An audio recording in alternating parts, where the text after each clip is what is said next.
Extreme Rules. First of all, I did not take notes on it, but as Craig and I were driving up here, I watched the WLC match on my phone. I was driving, by the way. Craig was driving. That's an important note. Yes. We plugged the audio into his truck stereo so we could both hear it, and I watched the match. And this would have been the second best match in the show until the main event, so it was the third best match in the show. It was a very fun match, all kinds of wacky comedy, all kinds of violence. I hope Drew McIntyre is okay. He threw himself over the top rope through a table. And Torito ended up winning, and the fans went nuts for it, and it was a great fight and great comedy and great spectacle all in one. Giant thumbs up for that. I was doing Observer Live, so I couldn't hear the commentary, but I did watch and do commentary for this match. So if you guys want to go up later and download Observer Live, you can sync it up and hear Semper Vivi and I do play-by-play, as we took calls on completely unrelated subjects, by the way, which is always fun. This match was awesome. They did show some clips later on in the show, and a spot that just tickled me to death was Hornswoggle holding on to Torito's tail and chasing him around while holding onto his tail. So Torito ducked between Jinder's legs, and Hornswoggle bonked him right in the ding-ding. This tickled you to death? I was amused. This tickled Craig to death, everybody. That's so sweet. Well, let's talk about some real violence, not this tickling bullshit. This was the most violent, aside from the fire in the main event, if there had not been fire, this would have been the most violent match on the show. Yes. By far. This is the most violent TLC match I've seen in some time. It was way more violent than John Cena and Randy Orton in whatever it was, December. These guys, they fell off ladders. They fell onto ladders? El Torito did a big flying high cross, and a whole pile of men fell through wood and metal. Just unrepentant violence.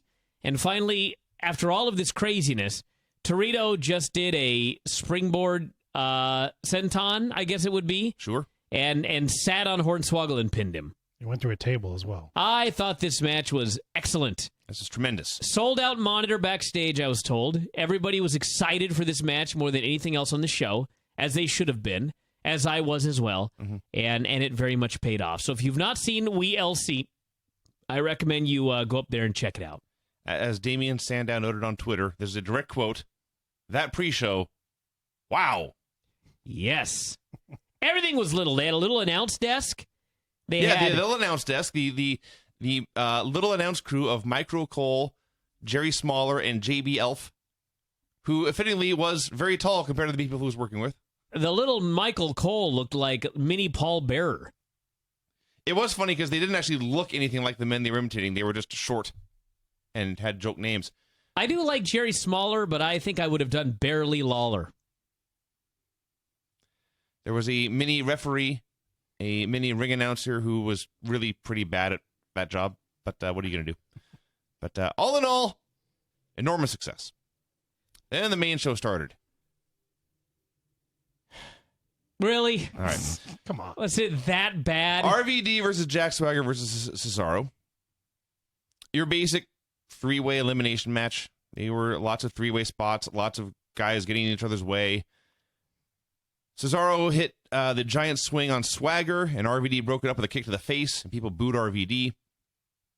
And then finished the first fall was Cesaro hitting the deadlift superplex on Swagger, because Cesaro is a freak. And then RVD hitting the frog splash on Swagger and pinning him. The announcers all forgot it was an elimination match and said the ref had made a mistake. No one knew what was going on, and then just Swagger's out, and the other two kept fighting. And it was every Rob Van Dam match he ever saw from that point on. And finally, he went for the frog splash with a trash can across Cesaro's chest. Cesaro rolled out of the way, but pulled the trash can in the way, and then followed with a neutralizer on the trash can for the win. A decent little garbage wrestling opener. It was fine. It was an Extreme Rules style match.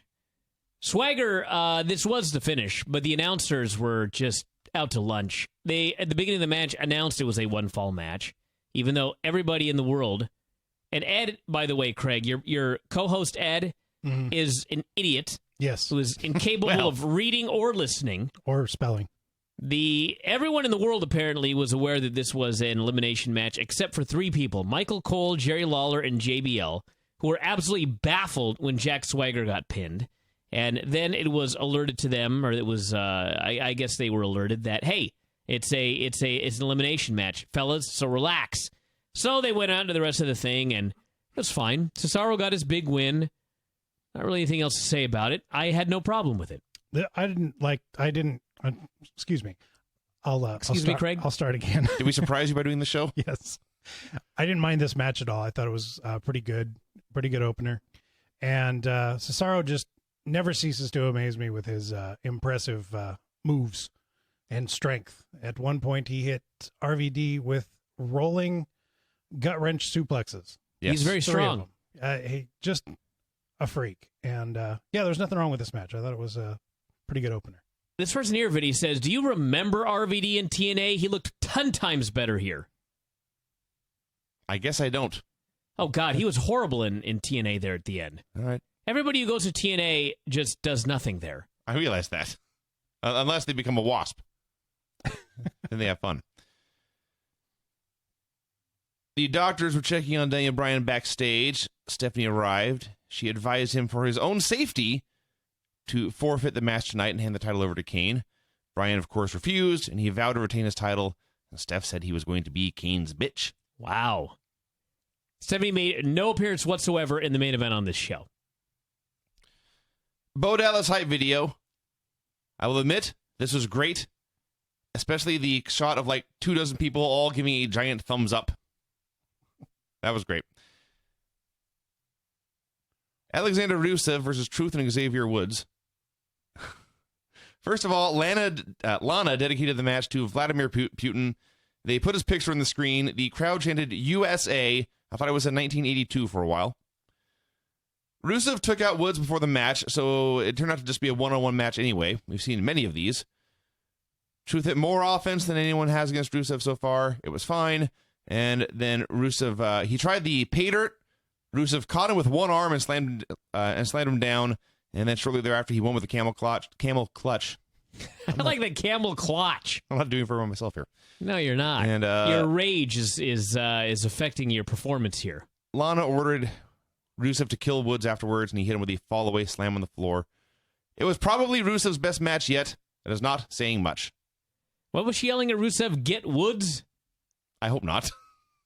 I believe she just said Rusev crush. Yeah. I don't know why they spent all of this time and effort putting together a handicap match if the whole idea was they were just going to injure one guy before the match and it would be a singles match. Right. Haven't we seen them have singles matches? Wasn't the whole point? They'd wrestle each of them in a singles match. And boy, wait till we get onto the SmackDown review when I talk about this Rusev deal on SmackDown. I believe I have now seen Rusev versus some combination of Truth and Woods more than I have seen Cena versus Orton. That's not impossible. They've wrestled a lot. Impossible. But the point is, I had to watch Rusev face each of these guys individually like 1,000 times to set up a 2-on-1 match, at which point they didn't even give me the 2-on-1 match. I got a 1-on-1 match. Not that I care. I don't care. But, to be fair, come on. That was the most passionate, apathetic rant ever. So you're outraged? I'm just bamboozled. How about that? All right. I'm bamboozled. That's a great word. There you go. This is like the stupidest... No, I'm going to go off on this a little bit more. This is the stupidest example. I mean, it's not really false advertising, okay? But if any fucking person in the entire world actually cared about this 2-on-1 match, give me one goddamn good reason why they couldn't do the 2-on-1 match. He faced one guy, and his partner ran in for the DQ on Raw. Am I correct? Yeah. Then he faced the other guy, and his buddy ran in for the DQ on SmackDown. Am I correct? Right. Am I correct that they were two different matches? Because I'm not even positive. We all think it was two different matches. It may have been a replay like all those times Lana brought him out on television, which you cannot tell me in hindsight were all live every time. They were replays. They had to be. So after going through all that trouble, if you were the one guy that was like, God damn, I can't wait to see Truth and his partner, Creed... What's his name? Woods. I cannot wait to see these two guys get their hands on Alexander Rusev. And you were all excited for the pay-per-view, and then they didn't even do it. For no good reason. Why? I mean, I presume they'll do it on Raw tomorrow. Oh, God. Why not? I hadn't thought of that. By the way, we Lana... just gained 200 listeners in the middle of my rant. I swear to God, I'm not making that up. By the way, Lana was wearing a blue dress this evening, and I approve. I do like her. Yeah. She was the highlight of the segment. Absolutely. I think we can all agree on that. Yes, we can all agree on that. Evolution cut a promo backstage featuring their horrible new t-shirt. If you've ever seen the dancing skeletons out of Silly Symphonies, imagine those skeletons dressed up like Evolution for Halloween. When I saw people on Twitter trying to defend this shirt, No. it was another one of those Why? days where I was like, this is why this is the best job in the world. Because there nothing I could do, nothing I could say, nothing I could provide to my listeners would ever drive every single one of them off. It's impossible. They love wrestling so much that nothing can stop them. They liked this shirt. How? I'm it not was sure. 3 skeletons. I think they were in coffins. Dave Batista looked so embarrassed to be in this. You know how Dave Batista dresses. Douchebag. He had to wear this shirt. No wonder he left after this show. I'm on a tear right now. I'll tell you. Dave, by the way, looked homeless tonight. You're not shaved. He lost Why his would he razor. shave if he knew he had to wear this shirt? I guess I hadn't thought of Why that. bother? Why try? Wade Barrett versus Big E. He didn't talk about this promo. I didn't really have anything to say. It's said that we have giant egos. We've conquered the world. We're badasses. We're going to win. Did a fist bump. Yeah. Poor Renee. So Wade Barrett versus Big E. Wade's bad news. Usually it's something like, you're all going to drink too much and then you'll all get fired. Or you make a fool out of yourself and your family will be embarrassed of you. His bad news tonight was, and I'm not making this up, soon the United States will be wiped out by a pandemic virus. We're all going to die. That's some bad news. That sucks. That is undoubtedly bad news. So, as we'll discuss when we get to SmackDown, there's been a deliberate attempt by this company to bury Big E deep beneath the earth and make sure no one cheers him. Meanwhile, for reasons I can't fathom, people love the bad news Barrett gimmick, and now they cheer Wade like never before. So they loved Wade, they hated Big E, and the match was still booked with Big E as the babyface and Wade as the heel.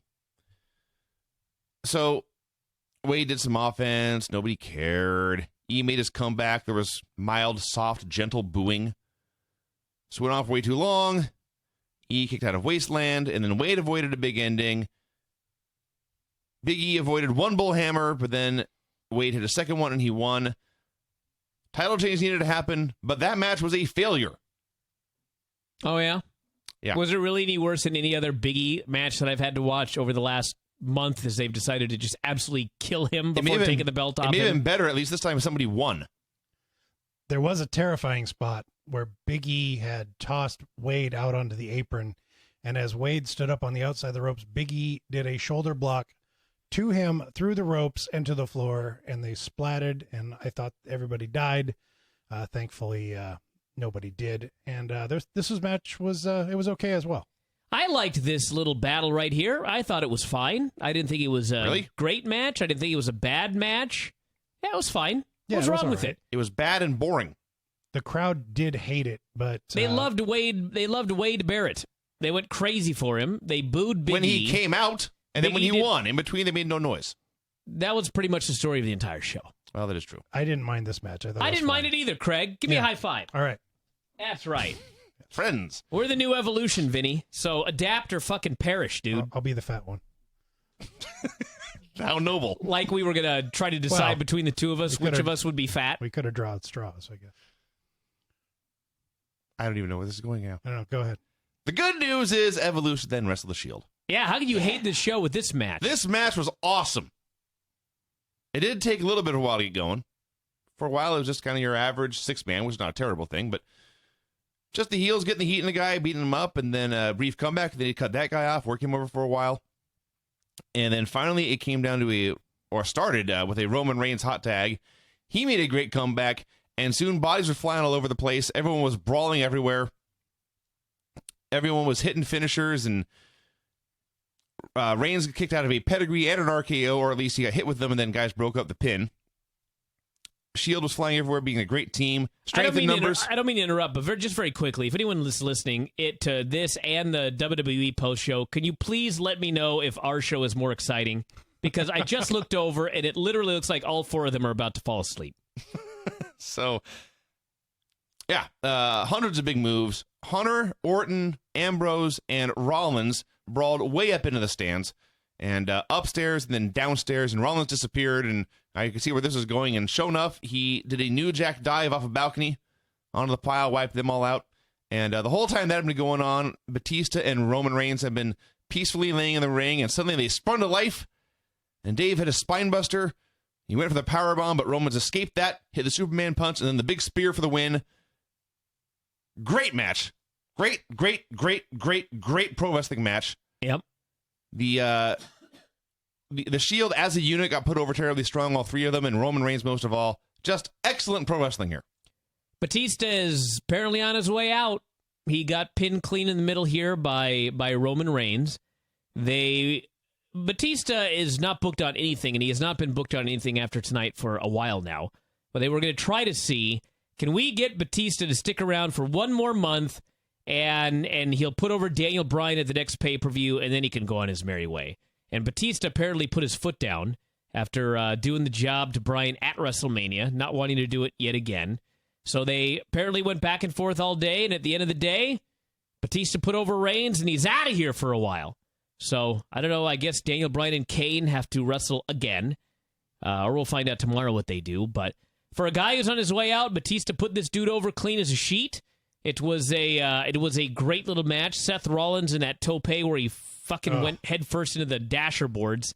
I have absolutely no idea how he got up. That was 10 times scarier than the balcony dive. And at least there he had 3 guys catching him. The only guy had catching him on the tope was the board. Yes. Went headfirst into a board. Hunter was there to step out of the way. Hunter did kind of get out of the way. So he saved himself. It's funny because Hunter was selling the most of anybody, and it appeared he was the only guy that didn't get hit. So this was an exceptional match. If you've got the WWE Network and you've decided, I don't want to watch Extreme Rules, at least do yourself a favor and go watch Evolution versus The Shield. It is a classic. It is a classic, old school, 3 tough veterans against 3 young guys who don't give a shit and are out of their minds. That's what this was. yes, they are. It was great. It was like this was like, I know some people don't want to hear this comparison, but these Shield baby faces are like Von Erichs. You know what I mean? They're just great, crazy, young, out of their minds baby faces that just fight like crazy against whoever these old heels are. It was awesome. I like how you called this an old school match. This old school match had crowd brawling and a balcony dive. Great. That was crowd brawling is certainly old It's school. old school. What, do you think there weren't crowds prior to the year 2000? That's I think fair. the They're a Sheik recent brawled through some invention. crowds once in a while. This was a tremendous match. 4 stars easily. It was just absolutely awesome. Go back and watch it. What else can be said? Yeah, It was awesome. I went 4, and looking back, that needs to be higher. It was better than that. Put it up higher, Vinny. I will have put it up higher. Meanwhile, I got a couple of notes here from the Twitter machine. I don't know why I found this so funny, but this fella here says, whoever designed the shirt for Evolution needs to be fed cod liver oil. Wow. I don't even know what that means, but That was an old school threat. that is an old school threat. And then a bunch of stuff like, the real bad news for Barrett is winning the Intercontinental title. That may very well be true. So there you go. And this guy here, the Bryan and Vinny and Craig show is much better than the network's post show, and it isn't even close. Thanks, Chris. Cool. Thank you, Chris. Well, I have sad news. It is time, not bad news, but sad news. Yes. We must now discuss Bray Wyatt and John Cena. What a shocker. This match sucked. I warned everybody. Mm-hmm. False advertising going in. The end of the world. You know what pissed me off about this match? Everything? Where to even start? This was like a TNA match. Yeah. It's like, so the Wyatt clan, the story of the match was that John Cena kept trying to climb out, because God knows he can't fucking pin this guy like he did a month ago. He's got to escape the cage as his only chance of winning. So he keeps, like a goddamn idiot, trying to climb over the cage while the Wyatts are attempting to prevent him from doing so. Where are John Cena's friends? Well, apparently everyone in the locker room hates John Cena as much as all the dudes in the audience, because not one single guy in 20 minutes came out to help even the odds. He was just a man all by himself. He's trying to climb over the cage. They won't let him. And then it's kind of like, well, why don't you idiots just get in the fucking cage and 3-on-1 this guy? Why do you stop him from climbing out and then wait outside? It's just over and over. The guy tries to climb over, they prevent him. He tries to climb over, they prevent him. Over and over and over again. For like 20 fucking minutes. Meanwhile, we're supposed to believe, I guess, that if Bray Wyatt escapes his cage by the skin of his teeth, the world's going to end. Which, last time I checked, it's 8:19 right now. The world hasn't ended yet. So, blatant fucking false advertising. And then you've got the little kid from some NFL commercial who comes out, and he's the guy that he scares John Cena. A kid with a fucked up mic with too much low end. John Cena's too scared to just walk past him. That was not my child, by the way. Your kid's much bigger than that. I hope you're all happy about that segment on Monday. How non-contrived it was. I'm sure you loved this as well. Where were the rest of? Why didn't he bring all the kids out? Now he's got a kid with a weird voice. Bunch of little urchins. Oh, come on. Climbing the cage. Okay. I thought the finish, it's at least the end of the match. To say that's the only good thing about it. To say at least it ended the match. Listen, this, if it had been a clean pinfall at the end, still would have been a goddamn horrible match. No, you know what? This is a terrible wrestling match that then had a bizarre finish. I won't even. Hey, listen, we're jumping ahead, but I'll just jump ahead anyway. You're right. There wasn't a clean pinfall at the finish because John Cena gets scared by an infant. He goes back into the ring. Bray hits his finishing maneuver on John Cena. But God forbid, in 2014, we let somebody pin John Cena. Bray can't even pin the guy. He's got to walk out of the cage. He's got to flee from John Cena to win. Just knocked my headphones out again. Pissed off. So, yeah. Hit it, Fonz. It was freaking terrible. It was boring. Mm-hmm. It was completely illogical. It went too goddamn long. Had a goofy finish. Yeah, it sucked. Well, tell us more about it. I don't know. It was just boring. It made Cena look like an idiot. Stall for time. Brian's trying to fix his headphones. I see. And like I say, I hated this match, and apparently everyone else in the universe hated it more than I did. I thought this was maybe the worst match in the show. Maybe? I thought Big E and Wade was just as bad. Oh, Vinny. But at least, I take it back. That did have a better finish. That's not fair. That match was also terrible. Okay. Bray Wyatt and John Cena had a horrible match. Yeah. Wade Barrett and Big E had a horrible match. Yeah. If you want to argue one's better than the other, fine.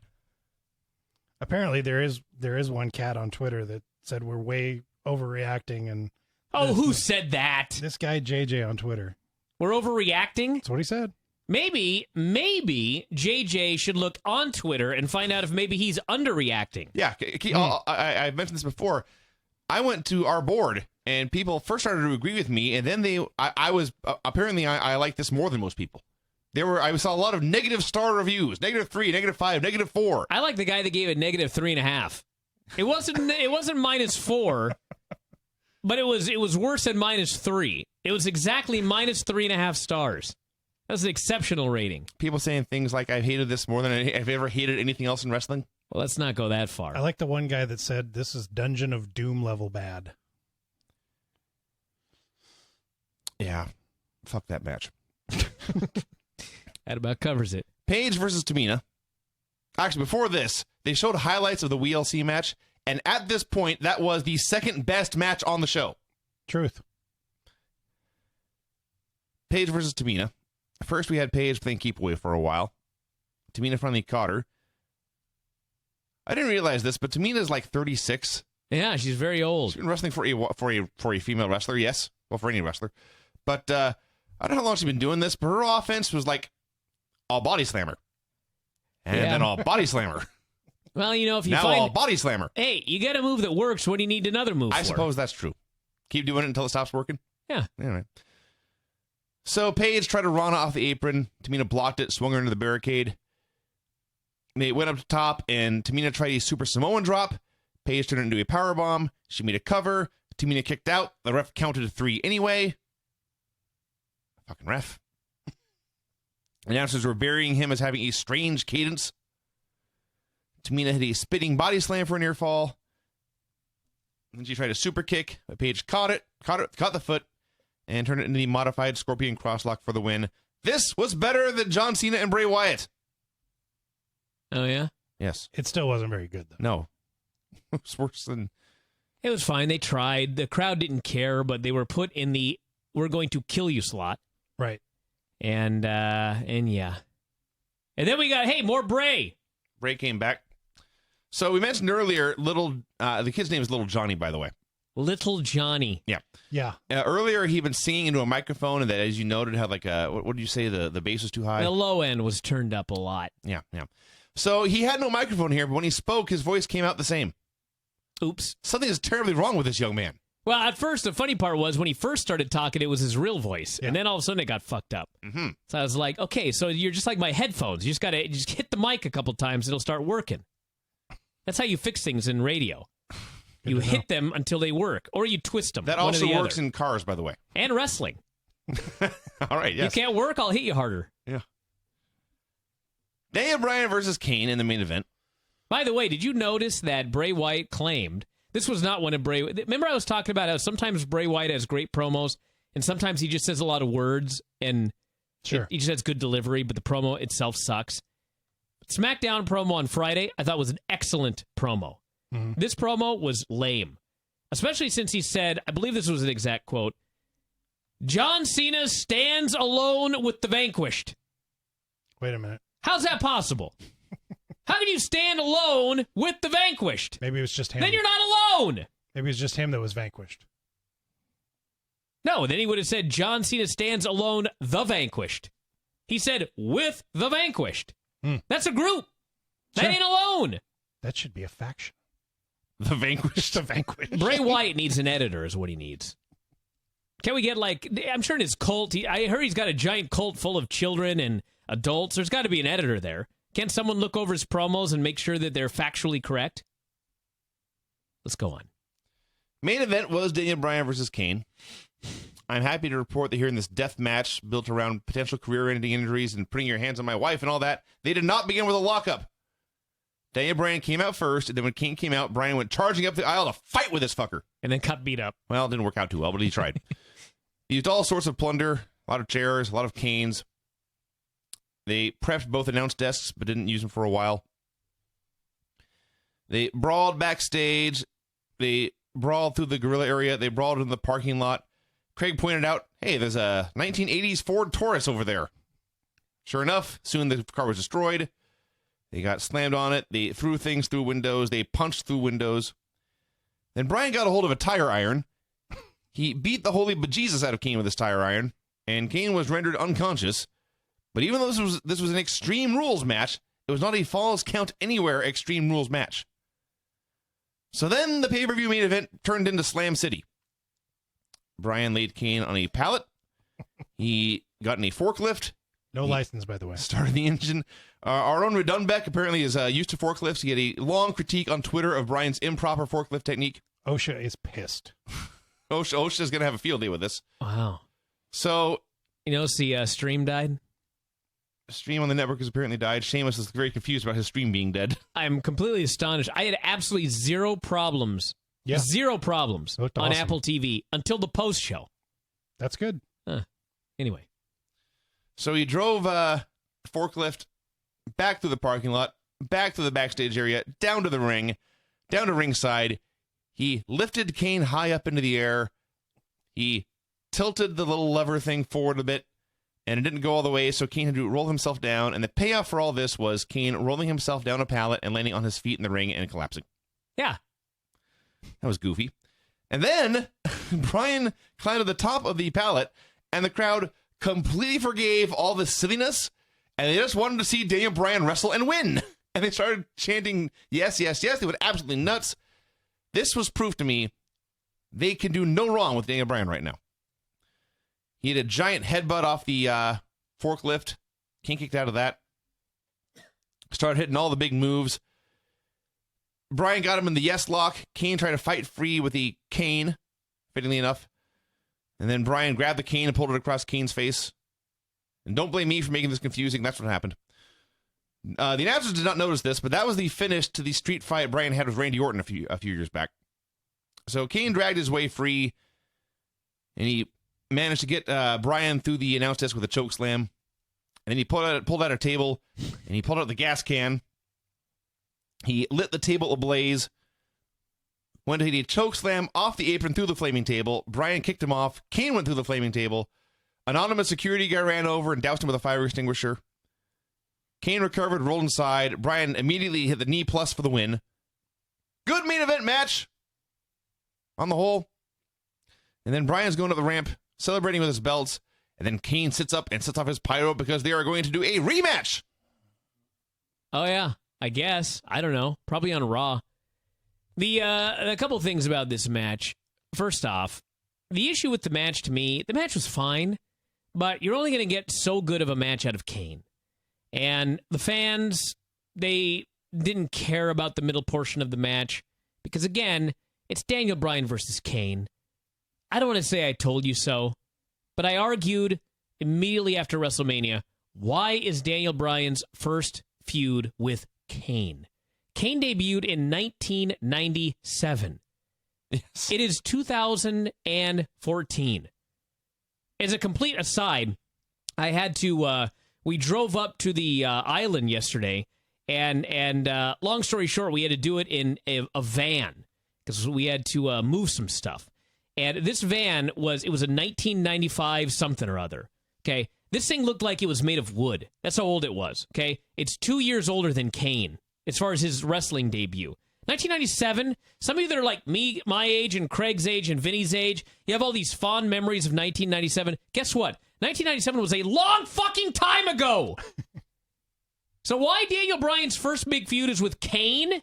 If you're wondering why it didn't get over, like maybe somebody else, maybe it was because it was with Kane. Same person here asking, is it me or is WWE doing Paige no favors? Again, I don't want to say I told you so, but why would Paige's first feud be with Tamina? What do you expect? I realize she was in the dead zone here on the pay-per-view, but it's Tamina. No one's going to care. No matter where you put it on the card, nobody's going to care, and it's not going to be very good. Which is not a very good way to get Paige over right after her big debut and championship win. So yes, neither of these things worked out. Kane trying to kill everybody by throwing a monitor into a bucket of water, which was astonishing because he throws Daniel Bryan into the water, and maybe it's because I don't like water, but from that point on, all I could look at was the bucket of water. How could Kane not see there's a bucket of water that he's throwing a TV into? He nearly killed everybody with this. I don't know. It wasn't a bad match, but Daniel Bryan's first post-WrestleMania pay-per-view main event should have been like a match that he could steal the show with.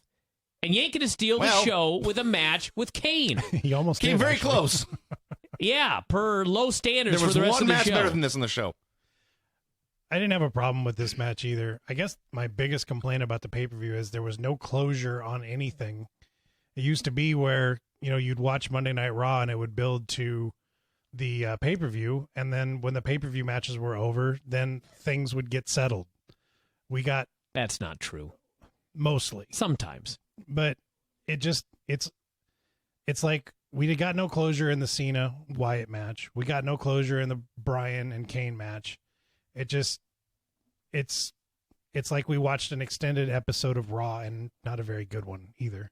I didn't think it was that bad. I didn't think it was horrible. It was. The front part.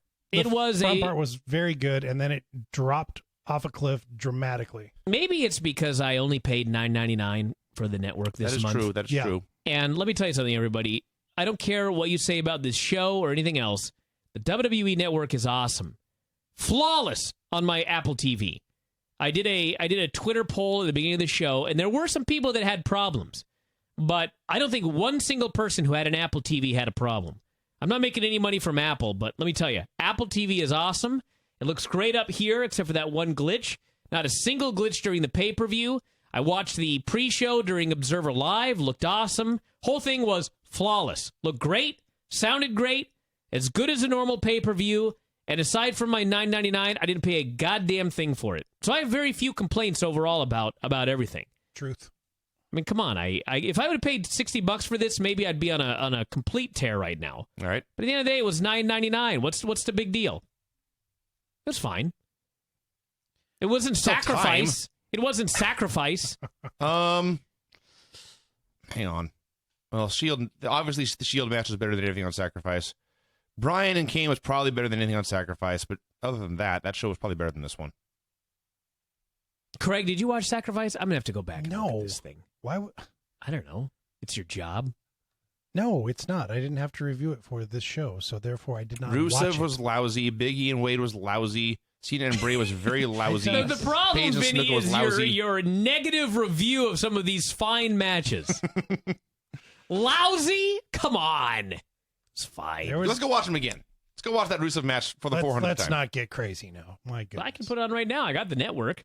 I'm too intrigued by the Zeb Coulter and Jack Swagger press conference. What could they possibly have to say? Yeah, I don't Jack, want to. where does your career go from here? When did Macklemore lose his hair to Jack Swagger? I don't know. Jack Swagger sporting a Macklemore haircut. Raw opened with a 20-man battle royal for the U.S. title. And I immediately thought, see, this is how this makes sense. If you're a heel GM and you're pissed at somebody and they're a champion, you do anything you can to get the title off them, like this. So the whole gimmick was Dean had to defend against 19 guys. The first half of this battle royal was very boring, like most battle royals. And then we had the greatest moment ever. There's about 10 guys left. And 5 of them took Big Show to one corner and beat him up. And 5 of them took Mark Henry to the opposite corner and beat him up. And then we got dueling roar spots. Awesome. Bodies everywhere. Oh, it was great. And then Big Show and Henry had just a god-awful brawl. It was so bad, it was awesome. Finally, it came down to the final 4 was Ambrose, Ryback, Sheamus, and Jack Swagger. And Ambrose found himself on the apron with Ryback, and they brawled, and finally Ambrose dumped him. Ambrose jumped back inside, was immediately met by Swagger. They had a bit of a brawl, and finally Ambrose eliminated him. And then Ambrose turned around right into a brogue kick, and Sheamus picked him up and threw him out. So Ambrose fought and fought and fought. Got not quite screwed at the end, but got overwhelmed at the end. And Sheamus picked the scraps, and he is the new U.S. champion. This all worked out. It's fine. It was your typical battle royal early. I did like the showdown of the monsters. I did laugh uproariously when Dolph was eliminated with the Cobra. Yeah. This guy needs to just, accept his lot in life. I'll bet if he accepted his lot in life, he probably would end up getting a push down the line. It's entirely possible. Yeah. So Hunter came out, told the Shield their luck had run out, and he booked them against the Wyatts in the main event. Renee did a backstage interview with Sheamus. A mixed reaction when he came out. She, lost my place there. He bragged about his win for a bit, said it was his biggest win since he came back from injury. And she said, do you have anything to say to Dean Ambrose? He looked around, and he thought, and just shrugged and said, no hard feelings. Your biggest win since you came back from an injury was winning the United States title? Well, can you name me a bigger win he's had? Every win he's ever had. I see. Becoming the the U.S. champion or the Intercontinental champion, you may as well have won the booby prize. That's what this is. It's the booby prize. It is the and not even good boobies. Suppose that's true. There are plenty of booby prizes I'd enjoy winning. Let's say one of them. Daniel Bryan and Brie were hanging out backstage. Steph walked in, congratulated Bryan on his win at the pay-per-view. By the way, I hate to interrupt, but have you seen this promo? I believe this is Hulk Hogan cutting his promo after Andre the Giant and Teddy DiBiase screwed him with evil twin refs. Yes. All this I know promo is ungodly awesome. I'm looking at the screen, and Hogan appears to be legit weeping. He is so angry to have been fucked that he's crying. I remember talking about this when it happened. Oh, how ironic that John Cena is fucking commenting on this. John Cena loses and everything's a joke. John Cena once said, titles come and titles go. Titles come and titles go. Meanwhile, Hulk Hogan is crying and weeping. This is a loss. This is like he lost a best friend. Screaming at his hands. Ah! because he lost the championship, because he'd been fucked. He didn't even lose it fairly. No. He was screwed. He's still crying about it. That's how you get over a title. That's how you get over something that's meaningful. At least Dean Ambrose was angry when he got screwed out of the Intercontinental title. Mm-hmm. Unlike some guys who would have laughed it off and just left. That was a great promo. You got to go back and watch that promo, everybody. It's actually live on the network right now. You can rewind it a little bit. Yeah. So, Bryan and Brie were hanging out backstage. Steph congratulated them, but said Bryan had just made Kane angry. She could only guarantee their safety if they stayed in the locker room until their match, or Bryan's match. And then she closed the door, and Kane's mask was hanging on the wall. And by the way, Spooky. if anybody tries to tell me that real champions don't cry, I don't watch a lot of sports, and let me tell you something. Champions cry. They cry when they win, and they cry when they lose. Because they care. They don't laugh and joke about it. There was, the NFL Network did a show once. They did a show on great teams that failed to win titles, which I know I told you about this before and you laughed at this concept. But there was a guy who talked about how he lost the Super Bowl one year. He played for the, I think he played for the Cowboys. In the early 70s, they lost the Super Bowl one year. They came back the next year and they won the Super Bowl. And he said now, 40 years later, he looks down when he does wear a Super Bowl ring. He looks down on it and it gets angry because he thinks there should be two. That's a winning one did not cover up losing the other. That is greed. It is greed. Yeah. It's also pointing out losing titles sucks. It does suck.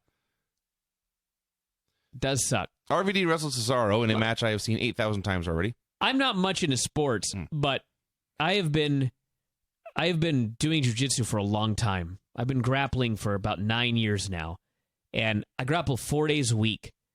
And if you think that I've never tapped out, think again. I've tapped out probably 1,000 times. And people will always explain that tapping out, unlike what they show you on WWE television, how only cowards tap out is a great thing.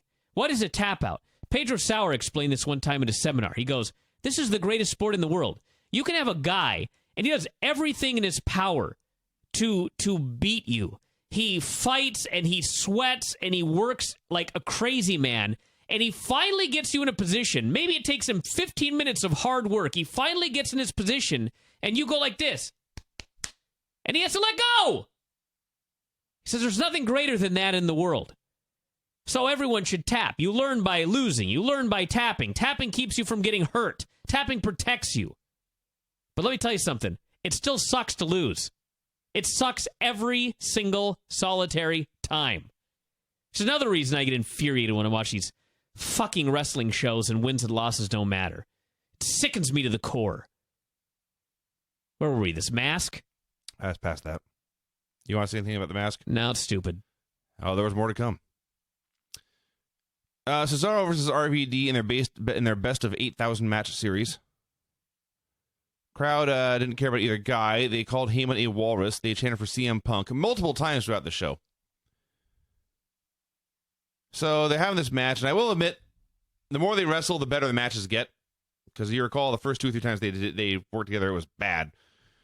And having this match, it turns out to be fun, and then Cesaro is disqualified for kicking too much ass. Everybody's favorite finish. I don't have the anger in me that I did on Sunday. I hate to disappoint everyone because I know there's a lot to be angry at tonight. I'm just too tired with it all. But in what universe is that a good finish? Who sits down? I guess the answer is their writing crew. But what do they see? What's the benefit of the kicking too much ass DQ finish? So nobody has to lose. But Cesaro lost. He was disqualified. But that's not a loss, Vinny. It is, though. To lose is to be submitted or to have a pin fall upon you. Or to get disqualified. That doesn't really count. It's like getting counted out. And it sucks. I have no explanation for you. It begs the question, if you don't want either of them to lose, why are they fighting each other? And if you why put the match together? And if you want to do a draw, just do a time limit draw. Or I got an idea. Why do you bring back jobbers? That is a brilliant plan. Why do you have 2 squash matches per show? And if you have a guy and you need to give him a win, but you're afraid to let him beat anybody else. You haven't beat a jobber. Yes. And I know what somebody's going to say. I can read all of your minds out there in listening land. You're going to go, Bryan, you're asking for jobbers, but all you do is bitch when Rusev has the same match every single night. Correct! Because it's about time we saw Rusev face somebody. You don't have to have the same guy doing a squash. There's a difference between a guy just squashing geeks every single week on television and a guy actually just beating various people every single week. That's a win streak. You can have a different guy win a squash every week. Next week, you have Sheamus squash some guy. The week after that, you have Wade Barrett squash some guy. The week after that, you have John Cena squash some guy. Doesn't have to be the same guy doing the same squash. I don't want to feel like I've seen this 1,000 times. You know what I mean? If you want Rusev on a tear, then he goes through a different guy every single week as he works his way up the ladder, and he doesn't lose. But the weekly squash match beating the same guy over and over again, I don't need to see it. Waste of my time. Yeah. Waste of 10 minutes of time. Wyatt's got a promo in the ring. Said Extreme Rules was the night Bray Wyatt became somebody, and everybody applauded. Talked about wanting to watch the world burn and be reborn in his image. So he was the hero of the outcast and the misfits. They were united, and Cena was alone. And he said he was not a monster, he was a god. And frankly, I don't know why I wrote down all that about this promo. It was the usual. This went on forever. I did the same thing. I kept writing stuff down, and it's like, get to a point. Just the usual Bray Wyatt wackiness. In fact, was that the last time he was on the show? It's a really weak follow-up for the cage match, but whatever. Ryback versus Cody Rhodes. Ryback hit 1,000 moves in a row, and then I believe it may have actually been a bottom rope splash, or maybe it was off the middle rope. But he did the timber splash. You just stand straight up and raise your arms over your head and lean over very slowly until you fall. Yeah. And then he missed. And I laughed, and I laughed, and I laughed, and I laughed, and I laughed. So Cody made his comeback, and he went up top, but then Axel shoved Goldust into the post. This knocked Cody off balance, and Ryback hit the shell shock for the win.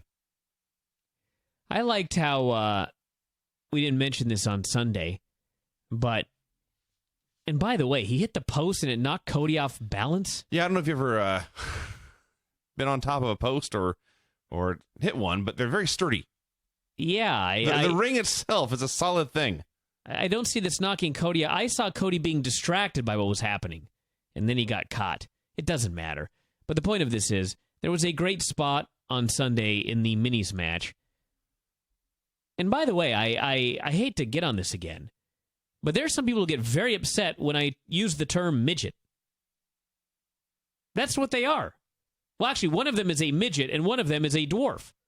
So in this particular situation, it would actually help to describe one as a midget so that you would know I was talking about one and not the other. This is not a derogatory term. Midgets call themselves midgets. Midgets get upset when you try to not call them midgets. Anyway, so the dwarf, Hornswoggle, is climbing up the ladder, and he's getting scared because it's so high. And the midget, which is Torito, gets out of the way, but then he sees the dwarf, and so he says, wait, I'll lie back down and you can jump on me.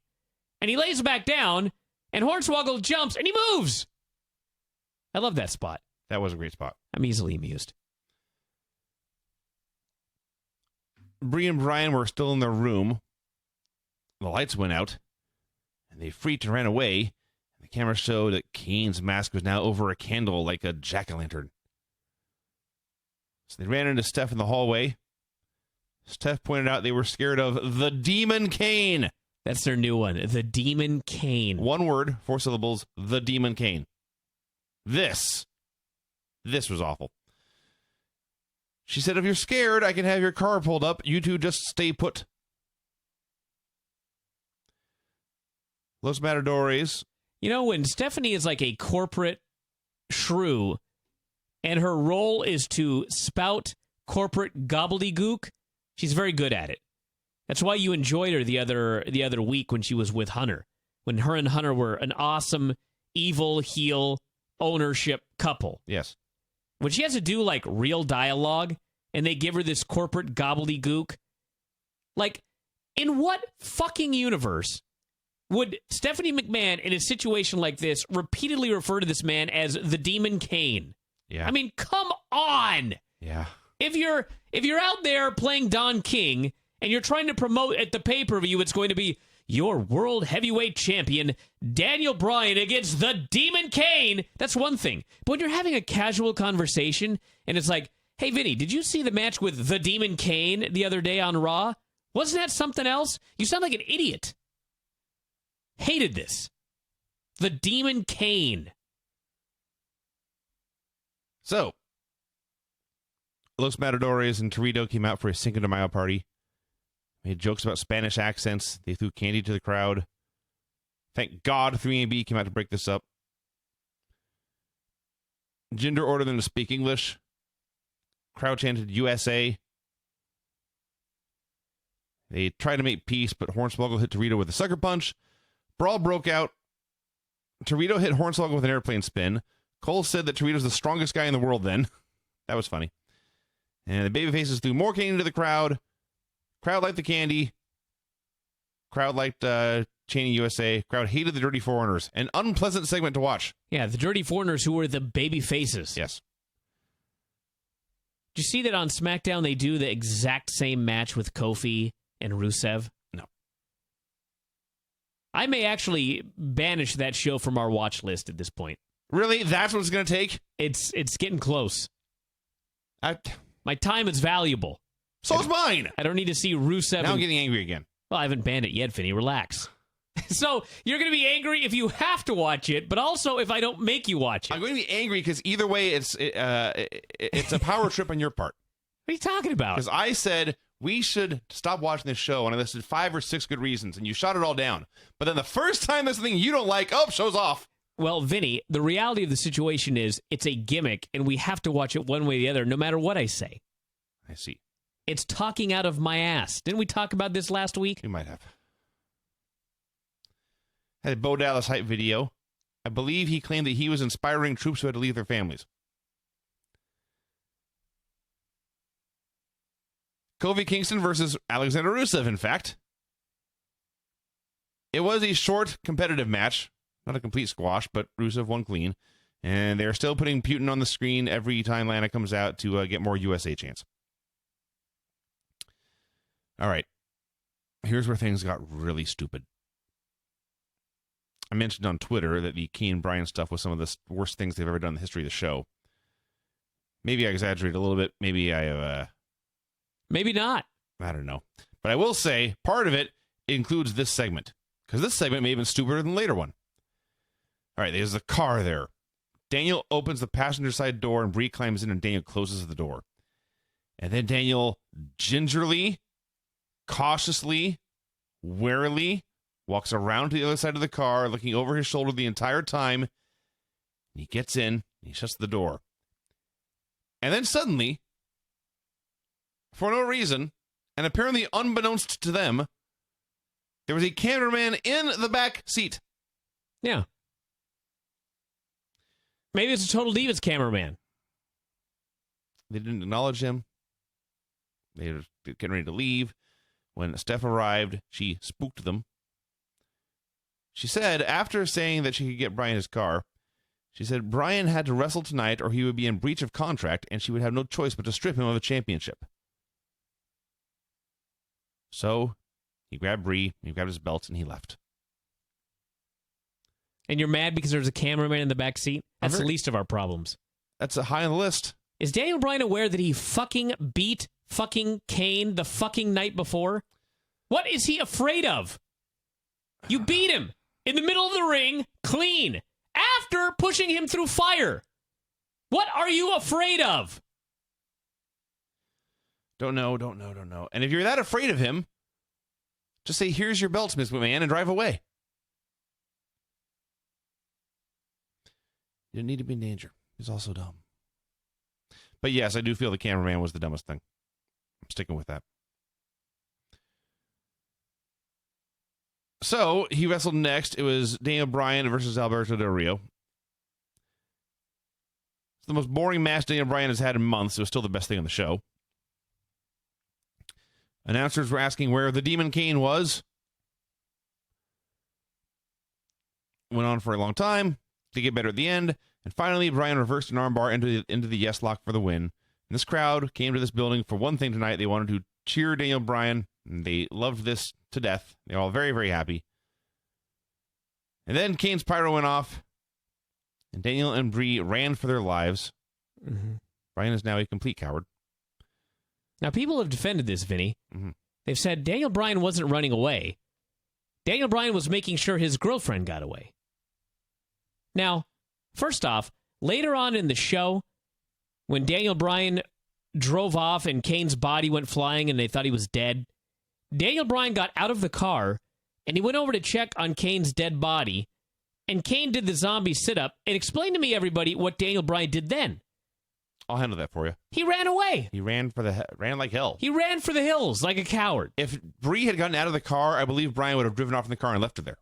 Now, I don't watch a lot of television and movies, but I've watched a few in my day. Classics, I might add.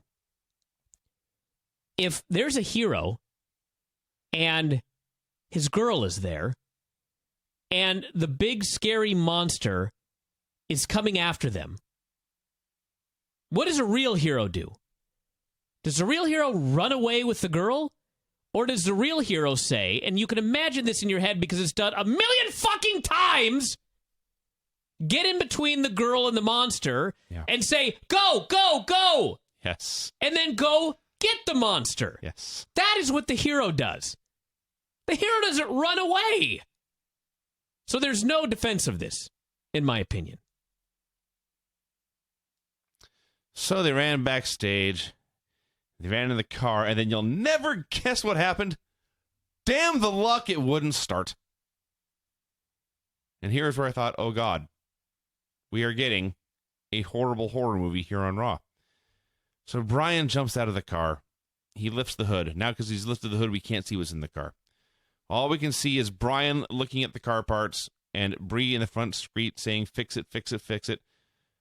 Bryan helpfully explains, I don't see anything. And then, oh, it's a cable. He does whatever the fuck he does. And he's just the hood. And now Kane is in the back seat. Maybe he was the cameraman. I hadn't thought of that, actually. He may have been. God, Bryan and Brie are stupid. Kane snuck into your back seat and you didn't notice. Kane. So Bryan and Kane brawled. Brie screamed in a very annoying manner for 10 minutes straight.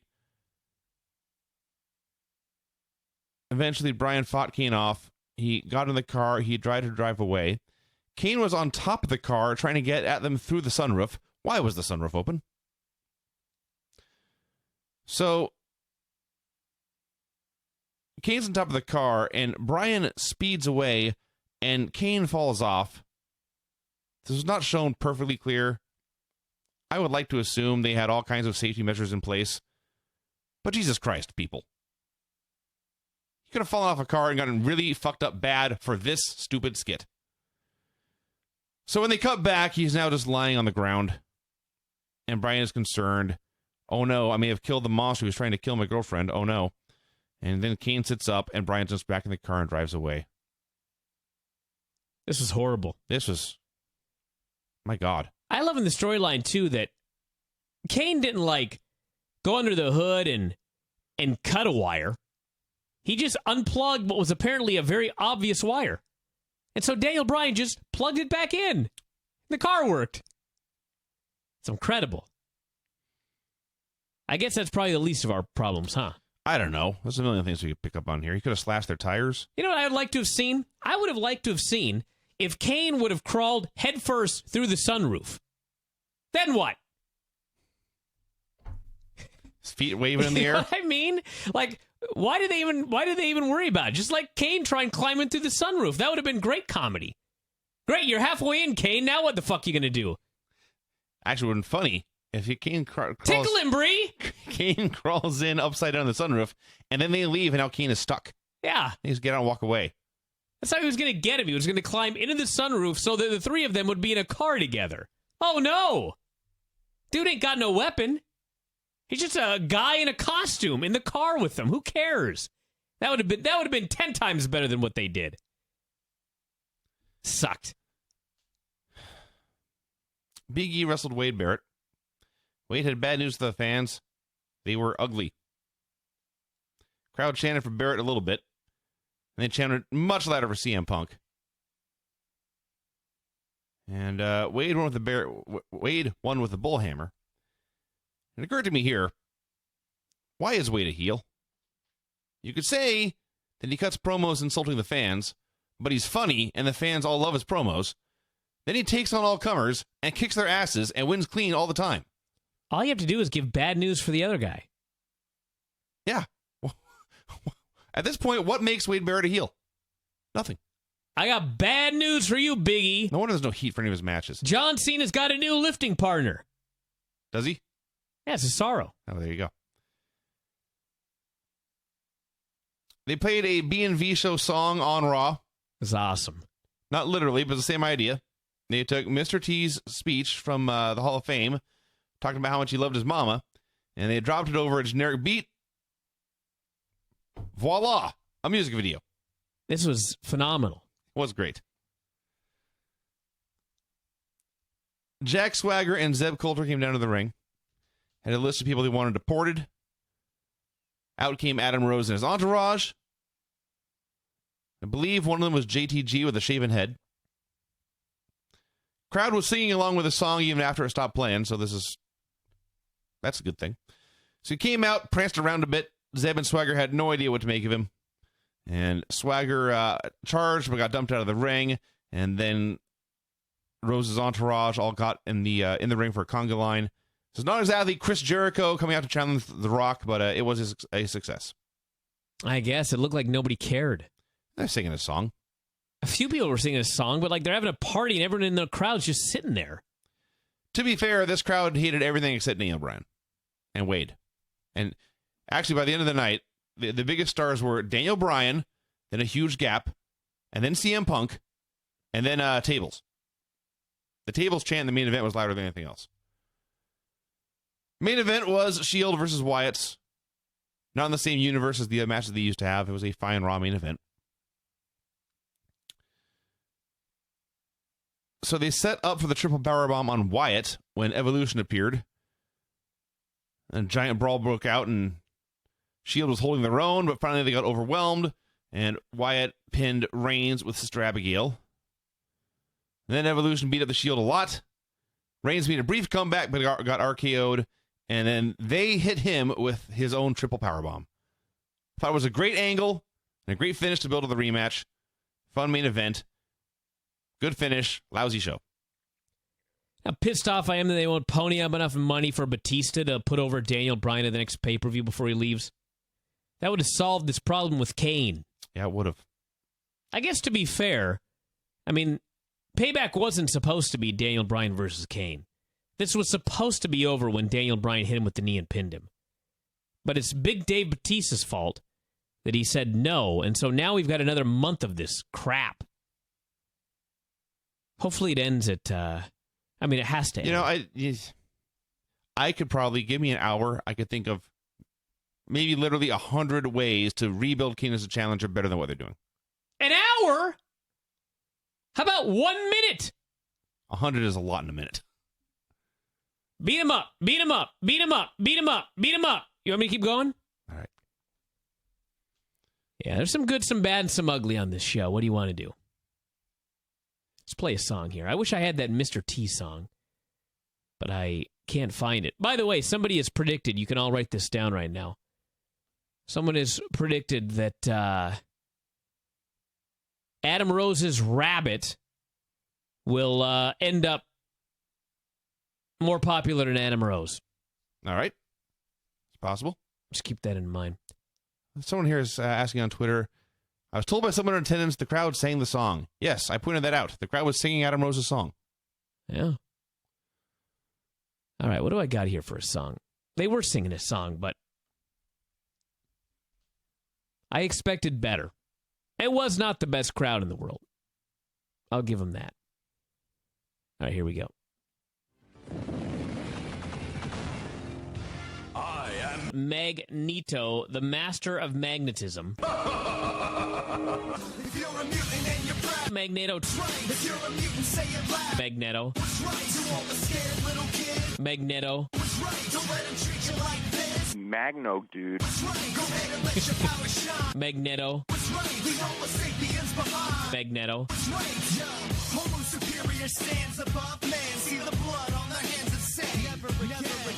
Shouldn't the wrench have been sucked underneath the ring with Magneto?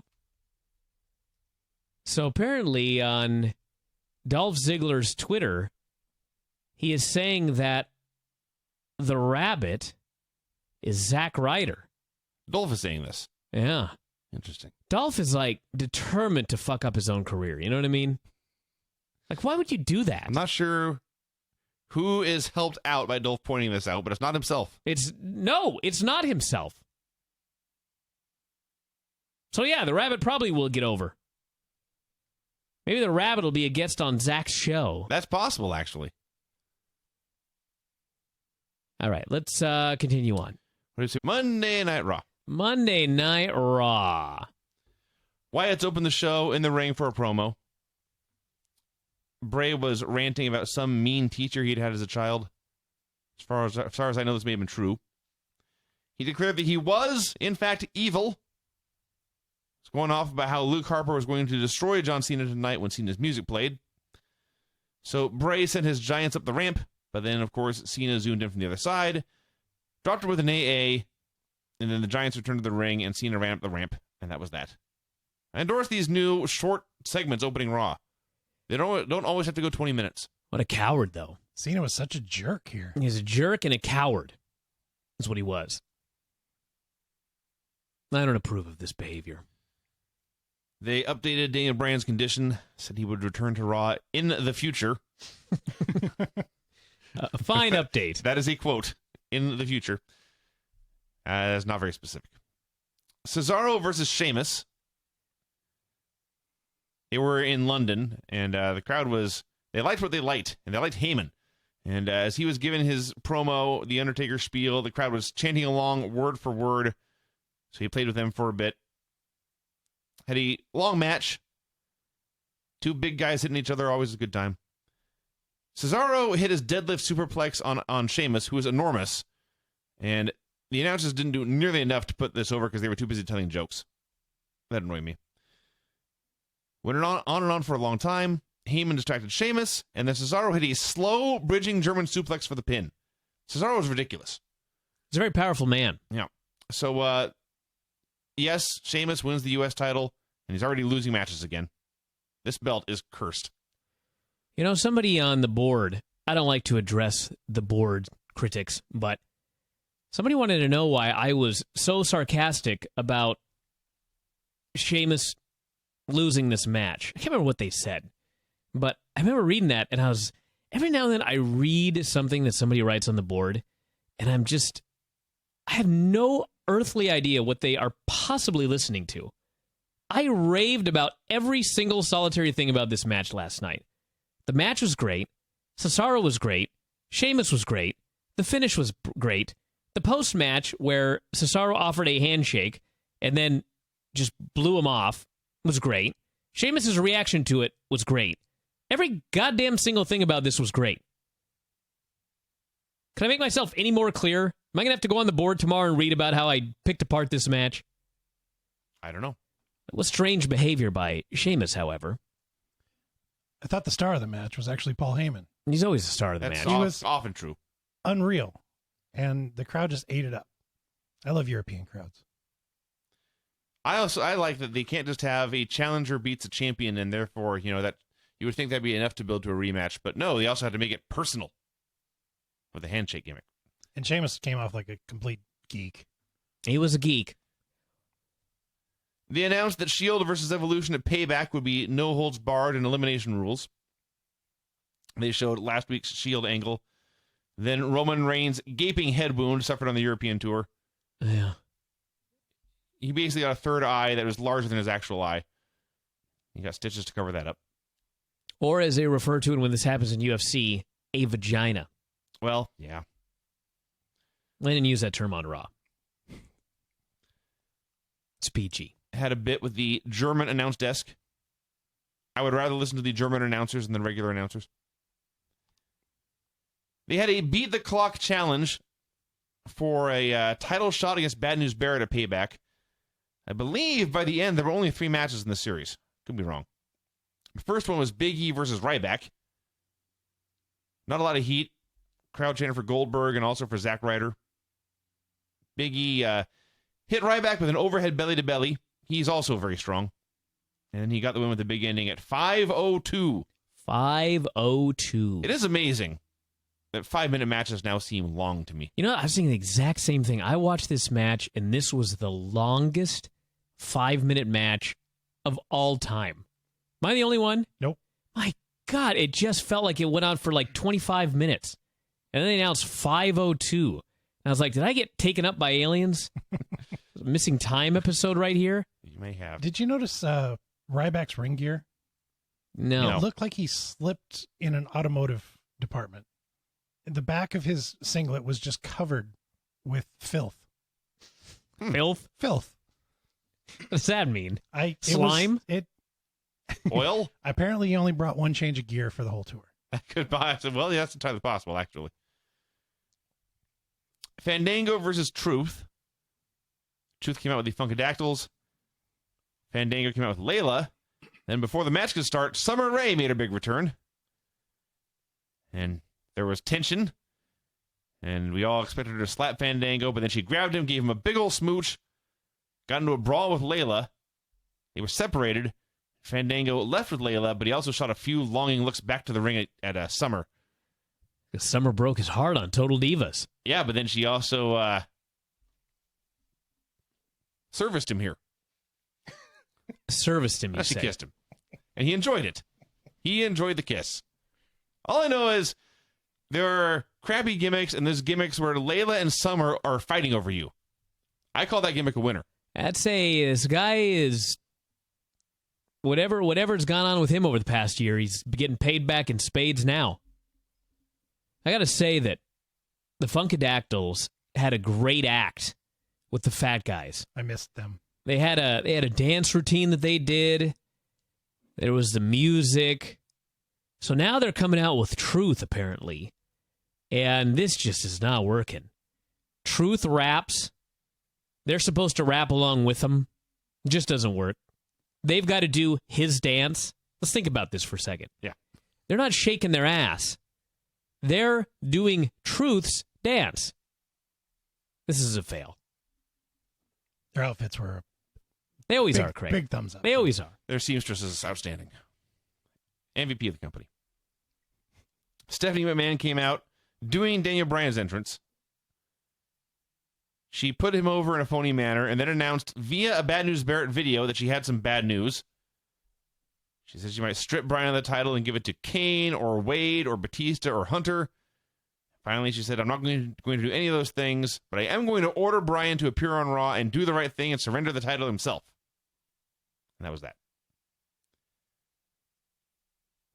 The Union Jacks came out for a promo. That would be 3MB doing their British gimmick. And Lana came out right away. Crowd did not recognize her. I did laugh when she showed the Russian flag over the White House and the crowd cheered. And then she showed it over the British Parliament and they all booed. I laughed. This is going to turn out very poorly if World War III starts because of Putin. I'm pretty sure if that happens, the events on Monday Night Raw will be low on the priority list. So she brought out Rusev. He killed them all. And we had a match. It was Heath versus Rusev, and Rusev won with the camel clutch. It's funny because like the Union Jacks came out, and they were roundly hated. Yes. And then by the end, everyone was kind of like, I think we're supposed to cheer them. Yes.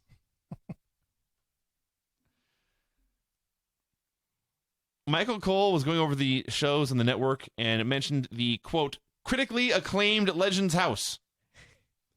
I'm trying to think of one critic Who are that these critics acclaimed doing this this acclaiming? show. It's Granny. Actually, it might be. It's the only one I can think of. Is anybody else critically? Can we get is anyone out there listening? Can anyone provide me a reference for this? Show me a critic who has acclaimed the show. Yes, please. Shield cut a promo backstage.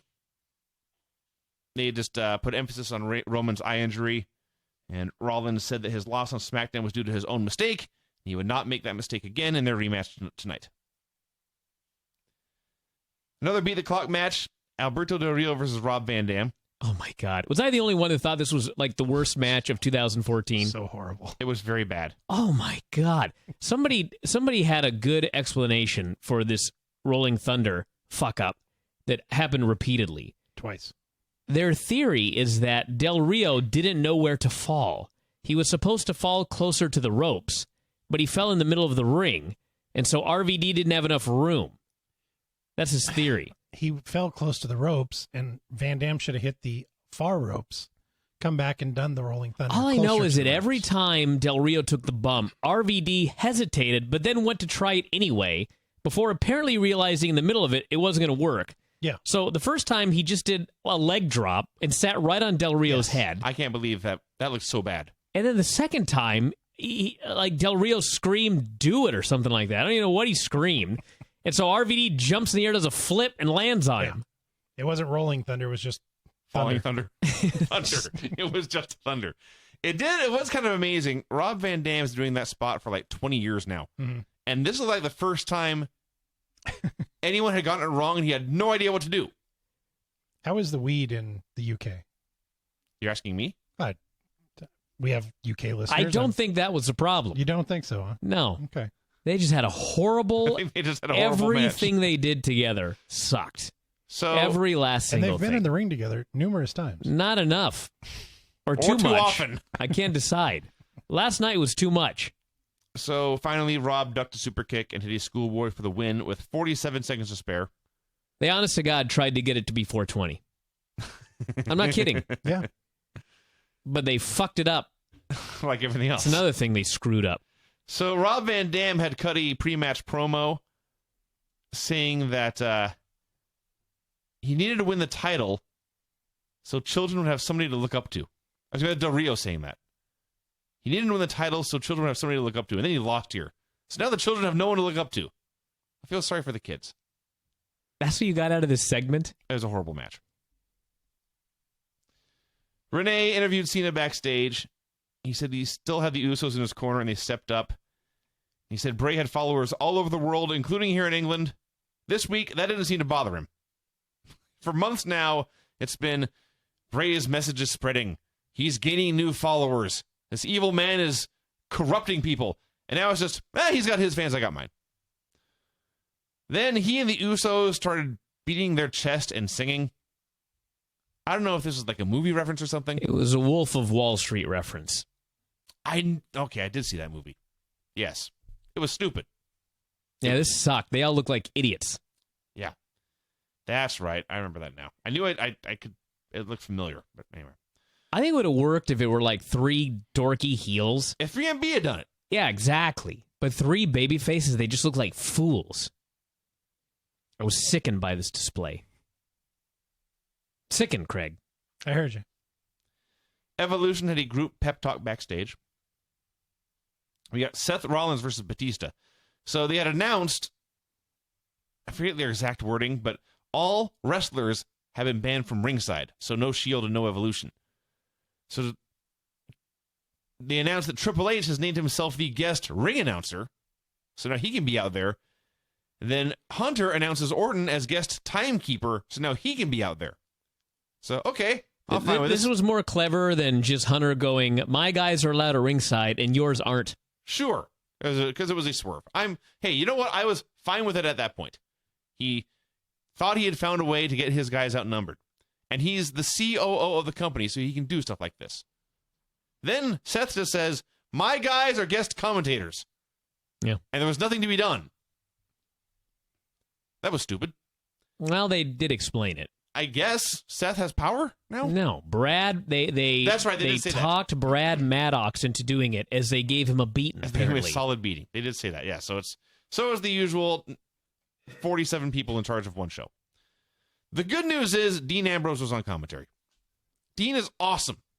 He's a significant upgrade over the usual geeks doing the show. So he was great. The match was fun. I also like that Orton actually did his job as the timekeeper and rang the bell. So they had a fun match. And then the guys on the floor started brawling. And finally, Hunter just punched Rollins. The ref saw him and called for the DQ. I don't know who rang the bell because Orton was in this brawl. But Rollins got speared, but then Batista got speared by Reigns, and they set him up for the triple powerbomb, but Evolution pulled him to safety, and they fled. Good match. Very simple, solid, old-school booking. A thumbs-up segment. It's pretty good. Seth Rollins is awesome. He is. The bump he took over the steps, though. He Dude, got tossed into the steps. this guy takes a stupid bump in every single match. Oh, my gosh. I like his 360 flip bump for a back elbow. That was pretty good. Batista's a powerful man. He is a powerful man. He's got strong elbows. Did you see that? Was it the show? Oh, no, it was Observer Live. I asked Semper Vivi. Vinny, Craig, if you know the answer, don't answer. Okay. Who is John Cena's favorite wrestler? I do know the answer. You do know the answer? Do you know, Craig? Did you see this on WWE.com? I don't think so. All right. Who is John Cena's favorite wrestler? Flair? Incorrect. Shawn Michaels? Incorrect. One more guess. Batista? Incorrect. Okay. John Cena's favorite wrestler is Vince McMahon. Well, that explains everything. And by the way, in the article talking about this, he did admit that he had a match with Vince McMahon in 2006, and Vince was horrible. I didn't get that far in the story.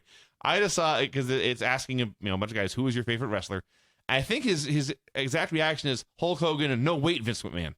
Something along those lines. I was more impressed. Wait. Oh. I'm going to go there, Vinny. All right. You know the answer, so don't answer. All right. Craig. Okay, Yeah. yes. Seth Rollins. Mm-hmm. Who is Seth Rollins' favorite wrestler? Shawn Michaels. Incorrect. Really? You get two more guesses. I'll give you a hint. Whatever you say, you won't get it. Okay. So just say two names. Just say one. Macho I'm going to Man. give you another hint. Macho Man? No. My other hint is it is even more preposterous Really? than John Cena choosing Vince McMahon. It really Really? is. It really is. This was on WWE.com, by the way. Who is Seth Rollins' favorite wrestler? It wasn't John Cena, was it? It was the Necro Butcher. That's Seth Rollins' this up. favorite wrestler. His favorite wrestler. I am speechless right now. It's up on WWE.com right now, including a photo of Mr. Necro. Yeah, Necro Butcher made WWE.com. Yeah. True story. I posted that on the board, and someone said, and I believe this makes sense, Seth must have lost a bet. Or maybe he won a bet by getting Necro Butcher on the website. Necro Butcher. That is Seth Rollins' favorite wrestler. Yeah. He's very entertaining to watch, but He's Sure. something else. He's not the kind of guy that I would have guessed would have influenced Seth Rollins. I don't know if he said he's most influential. Just said his favorite. I guess not. Huh.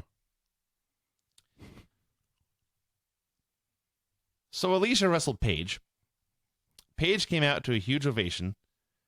Has more heat than any women's match on Raw in a long time. And then they killed Paige as dead as I've ever seen anyone killed in their hometown. Alicia beat her and beat her and beat her and kicked her in the head And then beat her. and dragged her limp body to the middle of the ring and pinned her. Complete humiliation. Amazing. so stupid. It was so amazing that I fully expected. By the time I finished the show, it was actually Tuesday morning. I fully expected. What time did you start it? Well, Monday night. I see your point. It was. I watched it. I watched the first half, went to bed, finished it in the morning. I see. Many hours have passed, and this was taped in London, so it had been almost a full day by the time I was done watching the show. I expected to go to your website and see news of Alicia's injury or Paige's injury. Perhaps she had been knocked unconscious. All this did was just set up a pay-per-view match. I guess. They're wrestling on the pay-per-view. Alicia Fox already beat her. That's dumb. Yeah, Then Alicia had a she's meltdown. the champion, Craig. I She understand beat that. the champion. So now she's going to get a championship match, and then she will be beaten. See, I think that's. You can't just say she beat the champion, though. I think it's, She beat the champion so badly, the champion should just be stripped on principle. This, by the way, should tell you a little bit something about how far in advance they book, since at the NXT tapings a couple of weeks ago, they had Alexa Bliss beat her. And now she's the number one contender for the WWE Divas title, or women's title, or whatever the name of the title is. Yeah. I hope everyone can hear my wife coddling the Feed cat? babies. I see, yes. Hi. The door's behind me, so I just assumed she stuck her head in, shot you a mean look, and left. Oh. No? All right. Well, she did. it was But a finger. Oh, well. Craig. I'm going to give you a finger. So Alicia then, after her, even though she won, she had a meltdown, which is another reason I thought this injury may have been legit, because why would you have a meltdown after you win? But she took Lawler's crown, and she posed in the crowd, and she poured a soda over her head. And Because she's crazy. I see. Yeah. Lance just tweeted out, Alicia also kicked out of Paige's finisher. Yeah. I mean, I guess that is her finisher. Paige Turner? She's got two finishers. She's got the cross lock, I think, is the A finisher. You can't kick out of that one. The Paige Turner is the B finisher. But he is correct. That is true. Wyatt's cut their usual spooky mumbo-jumbo promo backstage. Mark Henry, Dolph Ziggler in the last Beat the Clock match.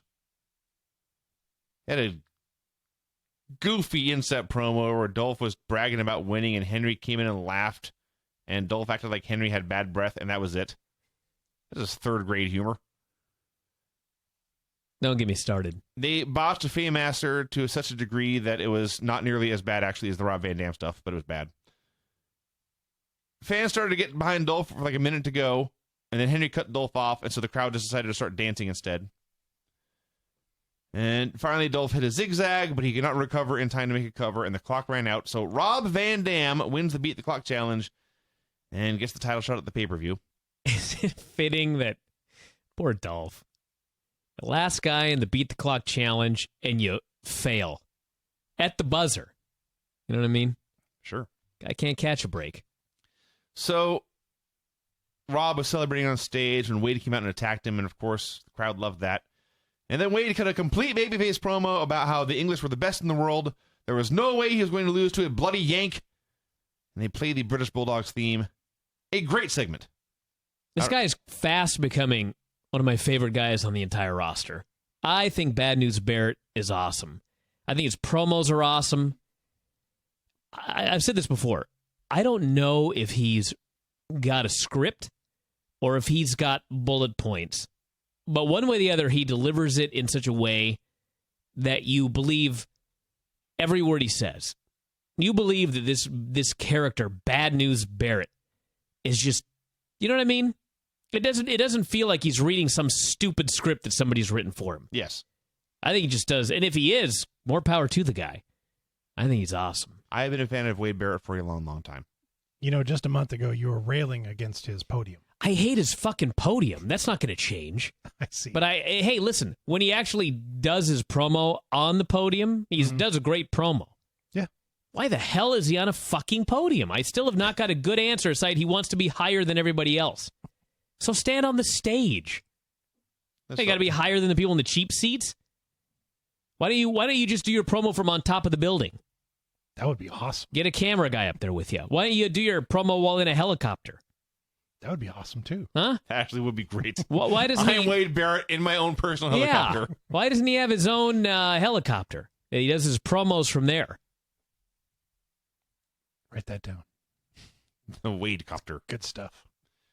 Probably easier than setting up that fucking podium every week. I bet you're wrong. We're going to get into this again. I mean, it'd be more expensive, but it would be easier. All you got to do is get in the helicopter. Goes up. Is that how the podium works? Well, you got to actually make the podium every week. You got to wrap all the stuff around it. You got to put the thing on the thing. You don't have to build the fucking helicopter. Oh my right? gosh. How big a project do you think this podium is?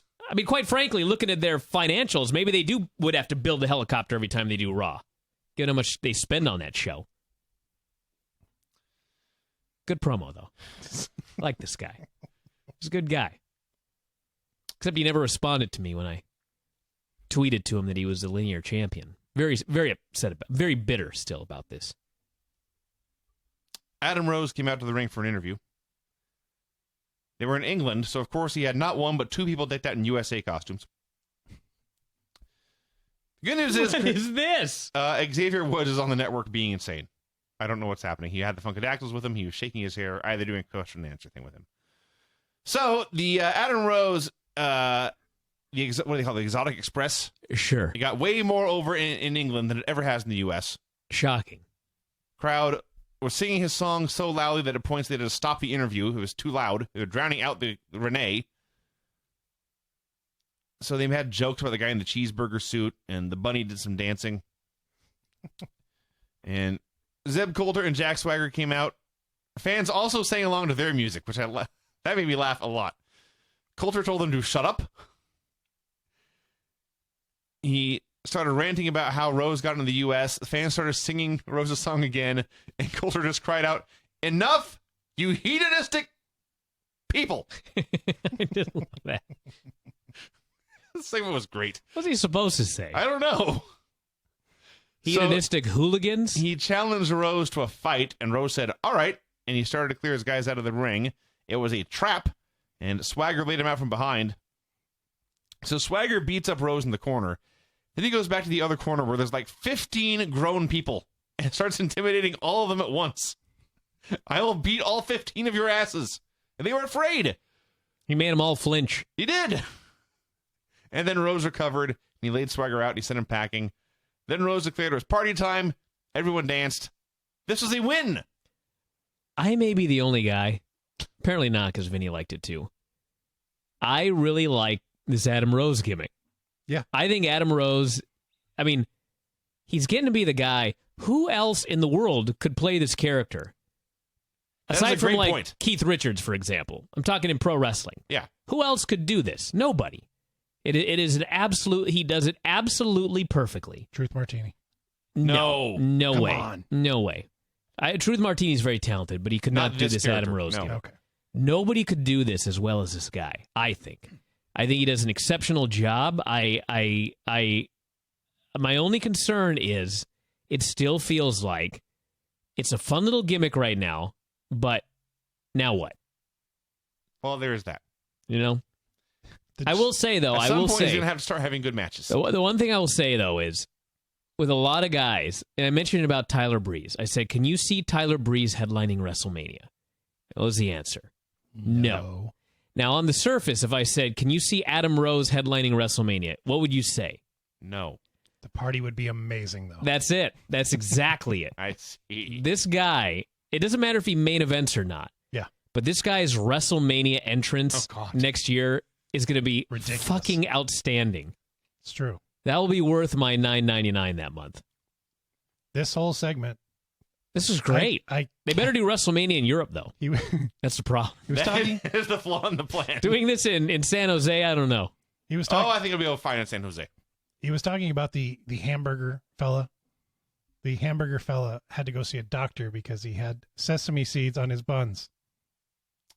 He did say that, yes. Yeah. I got a true story, by the way. I don't want How to does know this what relate? segue is happening You'll here. understand in a second. Cheeseburger in Ring of Honor. Yeah.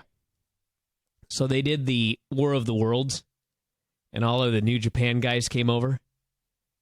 Guess who the New Japan guys absolutely adore? Cheeseburger. Jushin Liger unofficially passed on the palm thrust to Cheeseburger in the back. Swear to God. Huh. They love this man. Now, is this because they met him and he's a great guy, or because they admire his work? I think they just, I guess they get the TV over there and they just love the cheeseburger gimmick. Well, I'm flummoxed. It's Japan, dude. Why is this flummoxing in the That's least? true. This is true. Do you ever watch their television? That actually, okay, yeah, you got me. All right. They announced Bo Dallas would debut on SmackDown. And then, like, the next segment announced, oh, by the way, Hulk Hogan will also appear on SmackDown. This seems like much, much, much bigger news. I sure hope they don't put him and Hogan in a segment together. Actually, I can get the SmackDown spoilers right now. Somebody's been tweeting them out, yeah. All right, you continue, and I'll get these spoilers. Main event was John Cena versus Luke Harper. Luke Harper's awesome. I don't know if you guys have been paying attention. Luke Harper is outstanding. Mm-hmm. He's I the have best been paying facials in the attention. company. He's 6'6" and 300 pounds or whatever, and he can fly like anyone. He did a sequence here where he did a running Hurricane Rana, then a sweet dropkick, and then a big giant tope. This guy is great. Fans, by the way, still singing Adam Rose's song. And on the subject, after I wrote this, a couple hours later, I was taking a shower, and I caught myself singing Adam Rose's song in the shower. It was stuck in my head. We're all doomed. That's what I'm Idiot. saying. So I'm so happy that you mentioned that, by the way, because somebody is yeah. going to make this into a song. Sure. With you going, da, da, da. What's that noise you make? I don't know. I don't know what I did. So Harper, by the way, also has a sweet super kick. Something else you can do. All the Wyatts and Usos got into a brawl. Harper hit a Michinoku driver, but Cena kicked out. Finally, Cena hit the AA. Rowan attacked for the DQ. Had another brawl. Bray laid out the Usos with Sister Abigail. Then he laid out Cena with Sister Abigail. It was a long, long beating here. The Usos just disappeared. This one wrestling move killed them, apparently. They hit a fall-away slam on the ramp. Took him up to the top of the stage. So Bray grabs Cena for Sister Abigail. The crowd is giddy with anticipation. And they're like stomping their feet and clapping. And he finally hits the move. And they all started... First, they cheered. Then they politely applauded. And then they began to chant, yes, yes, yes. It was an amazing reaction. We were completely distracted by the network. Quang is on TV. No, That's not it, you idiot. I kind of quanged right there. Craig. What? I don't even know what that means. Oh, you'll see. You'll see here in a Yeah, I minute, see Vinny. Scott Hall throwing a toothpick. It's JTG. That is Sin Cara. Just you wait. Sweet baby Jesus. Very All right. superstars here. Damien Sandow. Justin Roberts. Papa Shango. None of these. How far back did you go? I may have got a little too far, but it's coming up at any moment now. Fandango. There's your big buddy Wade. Craig, turn around. You're not allowed to look at this a second I'm time. looking again. Is that the part? Yeah. Is It was- that the part? It was Skinner, everyone. They were very excited to see Skinner come out of the swamp.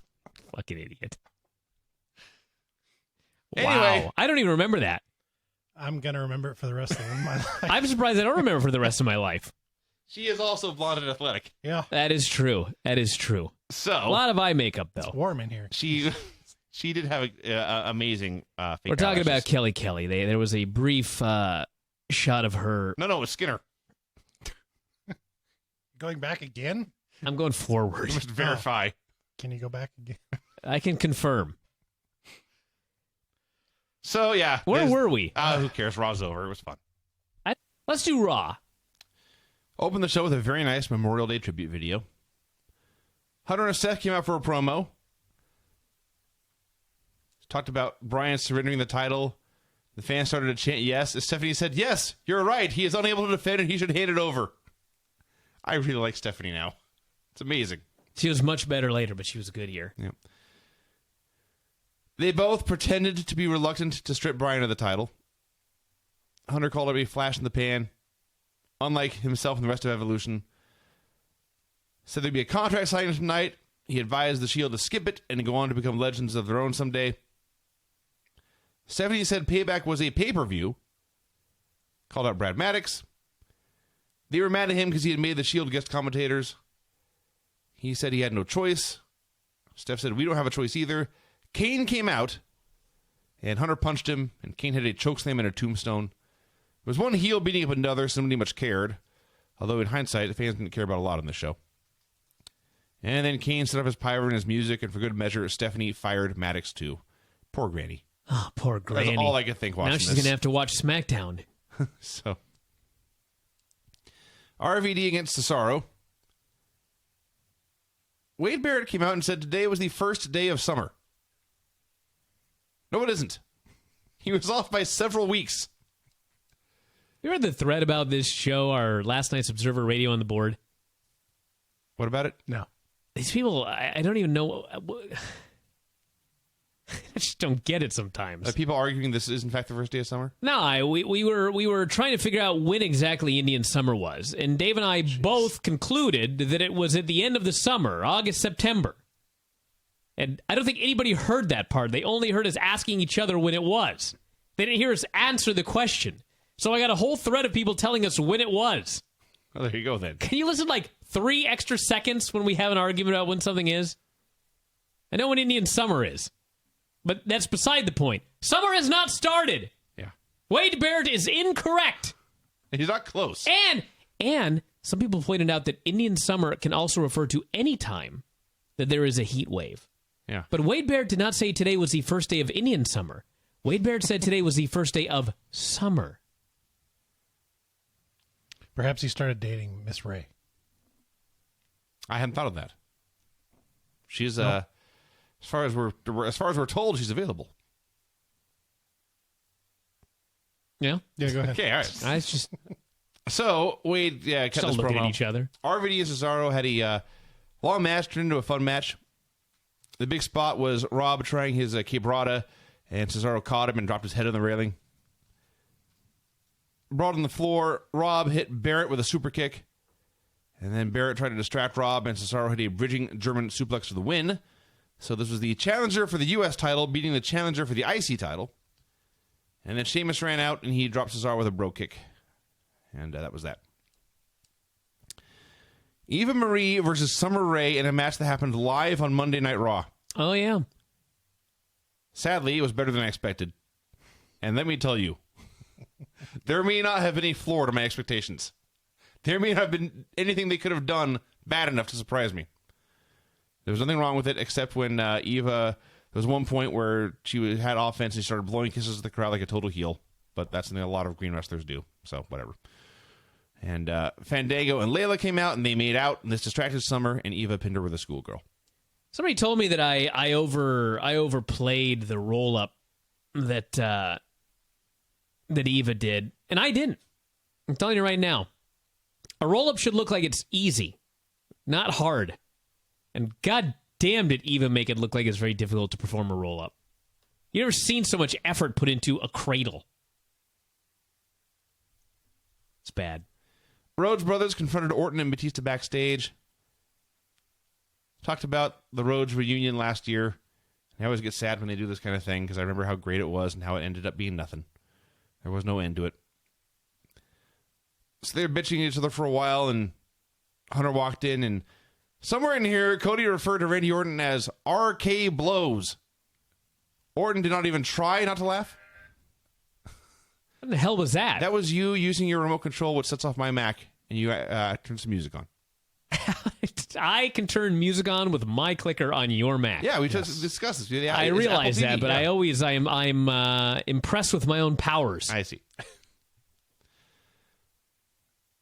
Anyway, yeah, RK Blows. I laughed. Best thing on the show so far. Drew McIntyre versus Torito. Torito threw him around with complete disdain for a while. Then a brawl broke out on the floor, and this distracted Drew. Torito threw him around with what I said? complete Yeah. disdain. Oh, or Drew. I would have liked to have seen that match, actually. It would have been entertaining. So a brawl broke out on the floor, and that distracted Drew. He was on the middle rope when Torito ran up and gored him in the ankle. And this caused Drew to fall on the turnbuckle on his face. It looked even worse than it sounds. So Torito Craig's just shaking his head for some So reason. dumb. won. Go ahead, Vinny. I'm sorry. Torito won. No, it's fine. Torito won. Then 3MB jumped him. Hornswoggle went for his mask, and then he yanked off the tail of the bull costume. The announcers were selling this like it was a legit maiming. Like you had seen someone permanently disfigured for life. Well, you'd think it was the way he ran around grabbing his ass. See, he sold it like he had been like someone, like a heel who had just had his pants stripped. I was trying to cover his underwear and run backstage. I did not buy this man was in pain. I bought that he was ashamed. This is a segment that when it was over, all I could think was, I'm so glad no one's watching me watch this.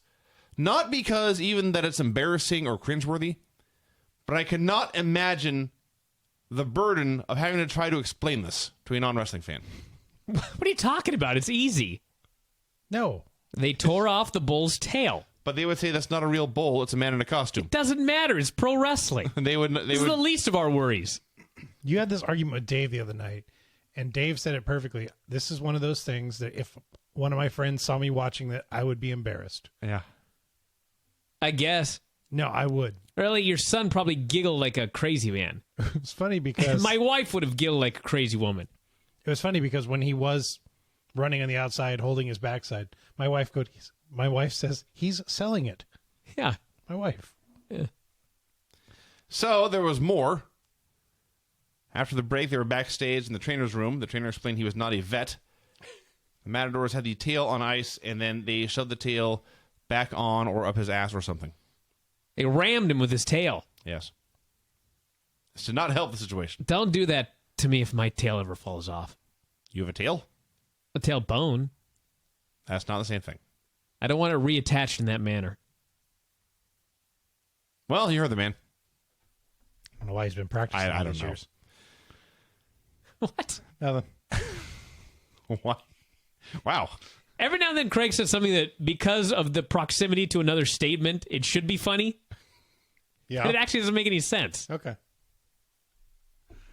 My people will understand. I've been jamming my own tailbone up my own ass for years. That doesn't make any sense, Craig. I promise you haven't been doing that. Technically, Brian, he said practicing. It doesn't matter. Gosh. Move on. Wyatts came out for a promo. Bray ranted about how Cena was not the only one who should be punished. He called Jerry Lawler into the ring. They were in Tennessee. So Bray sent his Giants out to get Lawler.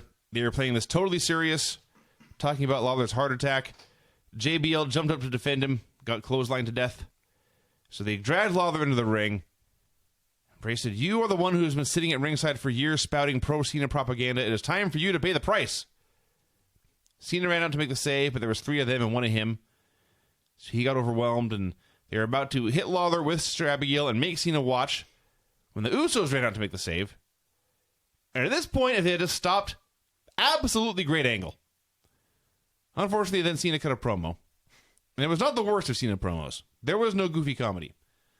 But this was a time where he should have just been fury and rage in his eyes and spit flying from his teeth as he shouted. Oh, come on. And instead, they tried to kill a man.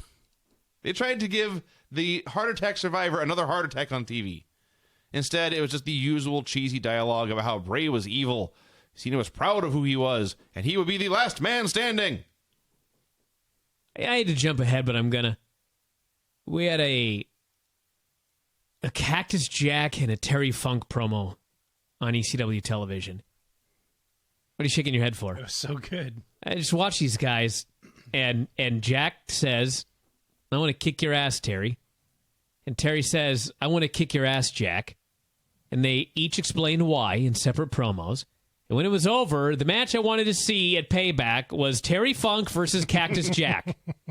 I don't give a shit about anything else on this show.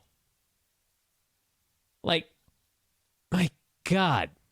First off, it doesn't help that their last match was just absolutely god-awful with a hideous finish. I mean, let's think about this for a second. Their match Sunday, correct me if I'm wrong, is a last man standing match, right? Right. So we're guaranteed no pinfall or submission. Right. So the last match they had was a cage match, correct? Correct. A stipulation, there's a cage surrounding the ring. True. We got a fuck finish involving an infant in a mask. True. No, In a bad mask. Or in a bad match. He was singing. Singing, whatever. Yeah. Whatever. But the point was, a child was involved. A child singing scared John Cena. Why in God's name would anyone in their right mind need to see these guys have a stipulation match on Sunday? I just saw them have one. The stipulation was killed. The match was terrible. Cena won. Did Cena win the cage match? No, he got scared. He'd won at WrestleMania. So they're 1-1. I mean, who cares? This promo absolutely did not help one bit. I just don't get wrestling anymore. We shouldn't have watched ECW this week. Made me even more upset about all this. Zack Ryder versus Rusev. JBL disappeared here for a while, setting his attack, although he had returned by the end of the show. Ryder came out with an American flag, just so you knew he would be killed. And then Rusev squashed him and won with the accolade. He continued the attack, and Big E ran out to make the save. They brawled, and Big E sent him packing and then waved the flag. Crowd did not buy into this. Well, number one, how many times has Zach come to the ring with an American flag? One. Exactly. It was Memorial Day. I know, Somebody but it had was to. dumb. He's an American. He had, where are we? Steph was shown talking to Alberto Del Rio backstage, and in hindsight, nothing came of that. Rhodes Brothers versus Batista and RK Blows. The Rhodes Brothers are still the best tag team in the company. Very good match. Cody was running wild, and he knocked Batista off the apron. He tried the disaster kick, but Orton caught him with an RKO in midair. And then Orton paraded around for a while, and I waited for him to do something, and he just hit another RKO and won. Not sure what was up with that. Then, at this point, and only at this point, the ring announcer said, "This is an elimination match. It is now no holds barred." So the heels destroyed Goldust and powerbombed him to death and pinned him. The timing of that RKO off the disaster kick was just perfect. Just love that spot. Jumped out of my seat. Really? All right, I threw my hand up and said yes. I didn't believe that. It's funnier that way. Yes. You did? No. You're just watching TV and it was quiet and all of a sudden you go, yes! I can see him doing the little, yes, yes, yeah. I picture him just kind of grunting a little bit. It's just me, or was that very funny? I thought he was at a very funny moment of radio there. Bo Dallas versus Sin Cara. It's my Craig impression. You're an idiot. Here was where Lawler returned.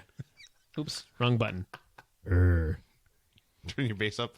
Sounds like my stomach growling. Actually, I'll do my Craig impersonation right now. That was it. Let's go. Bo Dallas came out. Bo Dallas's belly. Bo Dallas in his gut. Bo jiggles. Now listen. There's an old saying about the pot and the kettle and the color black here, so I'm going to watch my words carefully. But again, I am not wrestling on national television. Exactly. You are not on Raw. Yes. And, yeah, they show Bo doing his victory lap in slow motion with his belly bouncing to and fro and hither and yon. And again, let's review this man's relatives. His father spent the bulk of his career wrestling either in a singlet or in a shirt and tie. His brother is Husky Harris. Mm-hmm. I don't expect him to have a ripped six-pack forever. But you don't need to expose his weaknesses or flaws either, let alone emphasize them in slow motion. I have no choice or no alternative but to assume they think it's funny and they're doing it as a rib on him to entertain themselves. Or to say, hey, Bo, cut the carbs. You're on Raw now. The worst was at the end when they showed the replay and they showed him running around the ring. Yes. And his fat was flying in slow motion. Yeah. You don't notice it during I don't notice it during the match. I don't notice it during the match, but I did notice it when he did his thinker pose. Okay. On SmackDown. He wore his shirt on Raw. But on SmackDown was even worse because I don't know if they shot it in like a fisheye lens or like a wide angle lens or something like that. But he's walking down the ramp with his arms in the air, and like literally his belly is filling up the whole screen. I mean, I wasn't even going out of my way to look at it. I've watched Bo Dallas forever, but for whatever reason, the moment he started coming down the ramp with his arms in the air, like all I could see was his gut. And then he did the thinker pose, and it's spilling over his tighty whities. And then at the end, he does his victory lap, and they're in slow motion showing the jiggle. It was just like, if ever they were sending a message to some fucker, this is it. This is the message of, let's go, dude. Now's your chance. The other thing is his new big spot is where he does a handstand into a knee drop. It looks very bad. Did it on SmackDown, did it on Raw. It's a stupid move. Stephanie came out, called out Daniel Bryan. He showed up with his belt and his neck brace. She said she could strip him of the belts right now, but that would just make him a martyr, and the people already cheer you enough. I laughed really hard at that. So she explained, using some fairly twisted logic, that really Bryan surrendering the title would be the best thing for the fans, because then she could crown a healthy champion and they could watch more title matches. And so Bryan briefly teased. Oh, she also explained, this is important, that she, of course, had the power to strip him. And she didn't say these exact words, but if you read between the lines, it was pretty clear. She did not want to strip him of the title. She wanted him to go through the humiliation of surrendering it himself. That was important to her. So Bryan teased doing that briefly. Then, of course, he said, no, I can never do that to all these fans who've given me so much support. I can never throw it in their faces like that. I refuse. And so Steph just said, look, last time you were here, as you were getting put into an ambulance, Bree put her hands on me. I am your boss and I am her boss. I'm going to give you to the pay-per-view, and if you won't hand it over then I'm going to fire Bree. And then she left. So apparently, we're supposed to worry about what else Bree might do for a living. I hadn't thought that was the heat here. Yeah, Bree might get fired. I don't know. It goes back to Dave. I forget what he was talking. I think it was in TNA, but Dave wrote in the Observer once. Was like, I remember when I was a kid, all the promoters wanted all the biggest stars they could get. And if a guy was on their show, they wanted to not let him go very badly. Now the stars are second-rate people who are lucky to have a job. Yeah, that's what it is. That's exactly it. Alicia Fox versus Emma. Santino did not come out with Emma, so I guess they broke up. Emma won a short match with a schoolgirl. Then Alicia had another meltdown and beat her up. So to review the bill for this title match... Oh, no. Alicia destroyed the champion clean, and I mean destroyed her. Just completely embarrassed her and humiliated her, and now she can't beat anyone else. It's like the two worst girls in the roster are having a title match now. Clearly you didn't listen to Observer Radio last night. Oh, no. Oh, yeah. What? 10 minutes on this topic. Yeah. 10 minutes. Actually, honest to God, I don't think it was 10 minutes. I think people are exaggerating. Because we did talk about several other things before we got going on Alicia Fox. Your point was valid, though. So I'm not covering I new thought ground so, here. but apparently not. Listen. Dave's argument was that it doesn't matter. It's a women's title match. It doesn't matter. Among things. But all I'll say is, if this exact scenario had happened maybe 5 months ago, I would not have argued for 10 minutes. I would have argued for about 30 seconds, and I would have moved on with my life. Because you know what? 5 months ago, this not mattering didn't matter. Because they were making plenty of money on pay-per-view.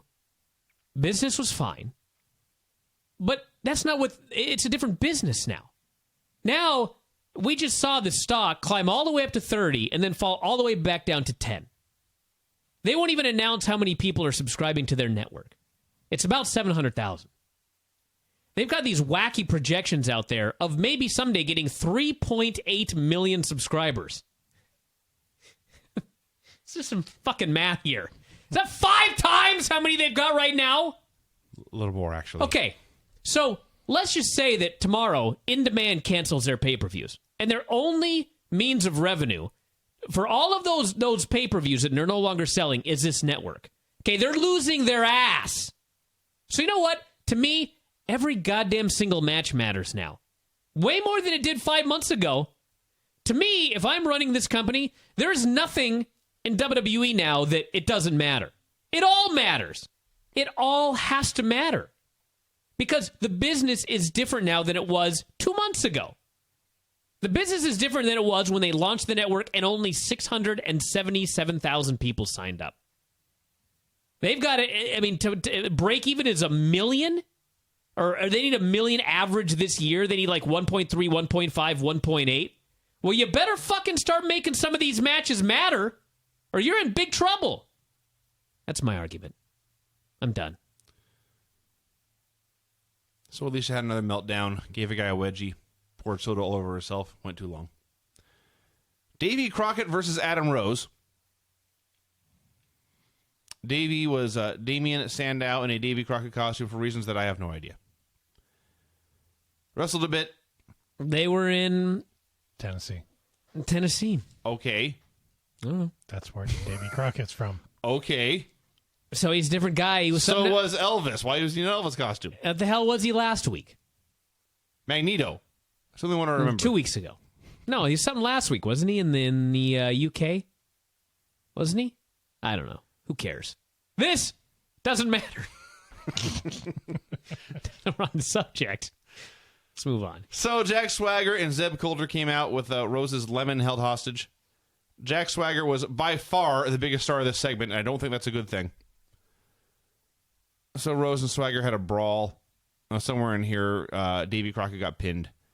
And then Rose and his crew had a party. A very strange segment. My son was kind of upset because when he's a kid, big fan of Davey Crockett. Has it been ruined now by Damien Sandow? No, he's a big fan of Davey Crockett. Used to watch the movie, like the original same old movies? Like Fess Parker and the Walt Disney Davey Crockett. That's cool. My dad got him these, and then he goes, "Dad, that's not Davey Crockett." I said, "I'm aware, son." and then to see Davey Crockett beat in Tennessee, he was not having it. Sheamus versus Alberto Del Rio. Cool story, bro. Yeah, cool story, bro. Had a long match, and then Sheamus started selling concussion symptoms. And Del Rio hit a super kick for a near fall, and then Sheamus finally hit a bro kick out of nowhere for the win. And the bell rang, the music played, and then who should be doing the ring announcing but Paul Heyman, who was stuck down there with nobody noticing. He bragged about Brock Lesnar's win at media.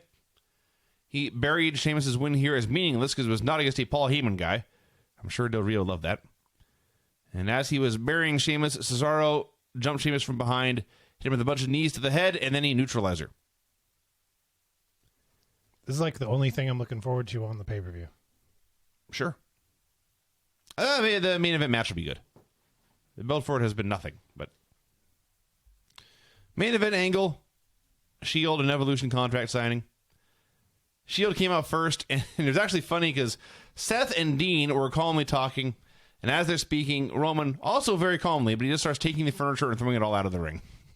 Yeah. I laughed. Unflappable. Yes. So Evolution came out, and they said that if Shield signed the contract, it would be the last time they ever appeared on Raw, because they were going to kill them. And this went on for a while. And finally they said, go ahead and sign if you dare. And the Shield did not hesitate to sign. Dean was so eager to sign, he dropped the pen and it bounced away. And then they threw the contract and the pen down to Evolution, and Evolution went to sign, and Batista dropped the pen and it bounced away. This pen, this fucking pen, blew more spots than Eva Marie.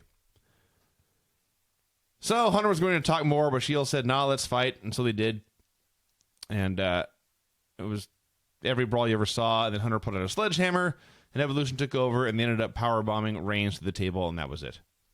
It was fine. It was a go-home segment. It was nothing I have not seen a zillion times before. Yep. I'm not really that interested in Payback. No. Don't really care. No. Is it this Sunday? Yep. Yeah. No. I want to see Funk and Foley. I mean, come on. Can't we put that together? Just have them cut promos for everybody else. Okay. I think it's a great idea, actually. Can you imagine if, like, Foley was... Bray does a fine promo, but he's mostly now just doing catchphrases and mumbling. Have Foley do the promo for Bray, and have Terry Funk do the promo for Cena, and boom, we're good to go. Let's play a song, then we'll talk about this ECW.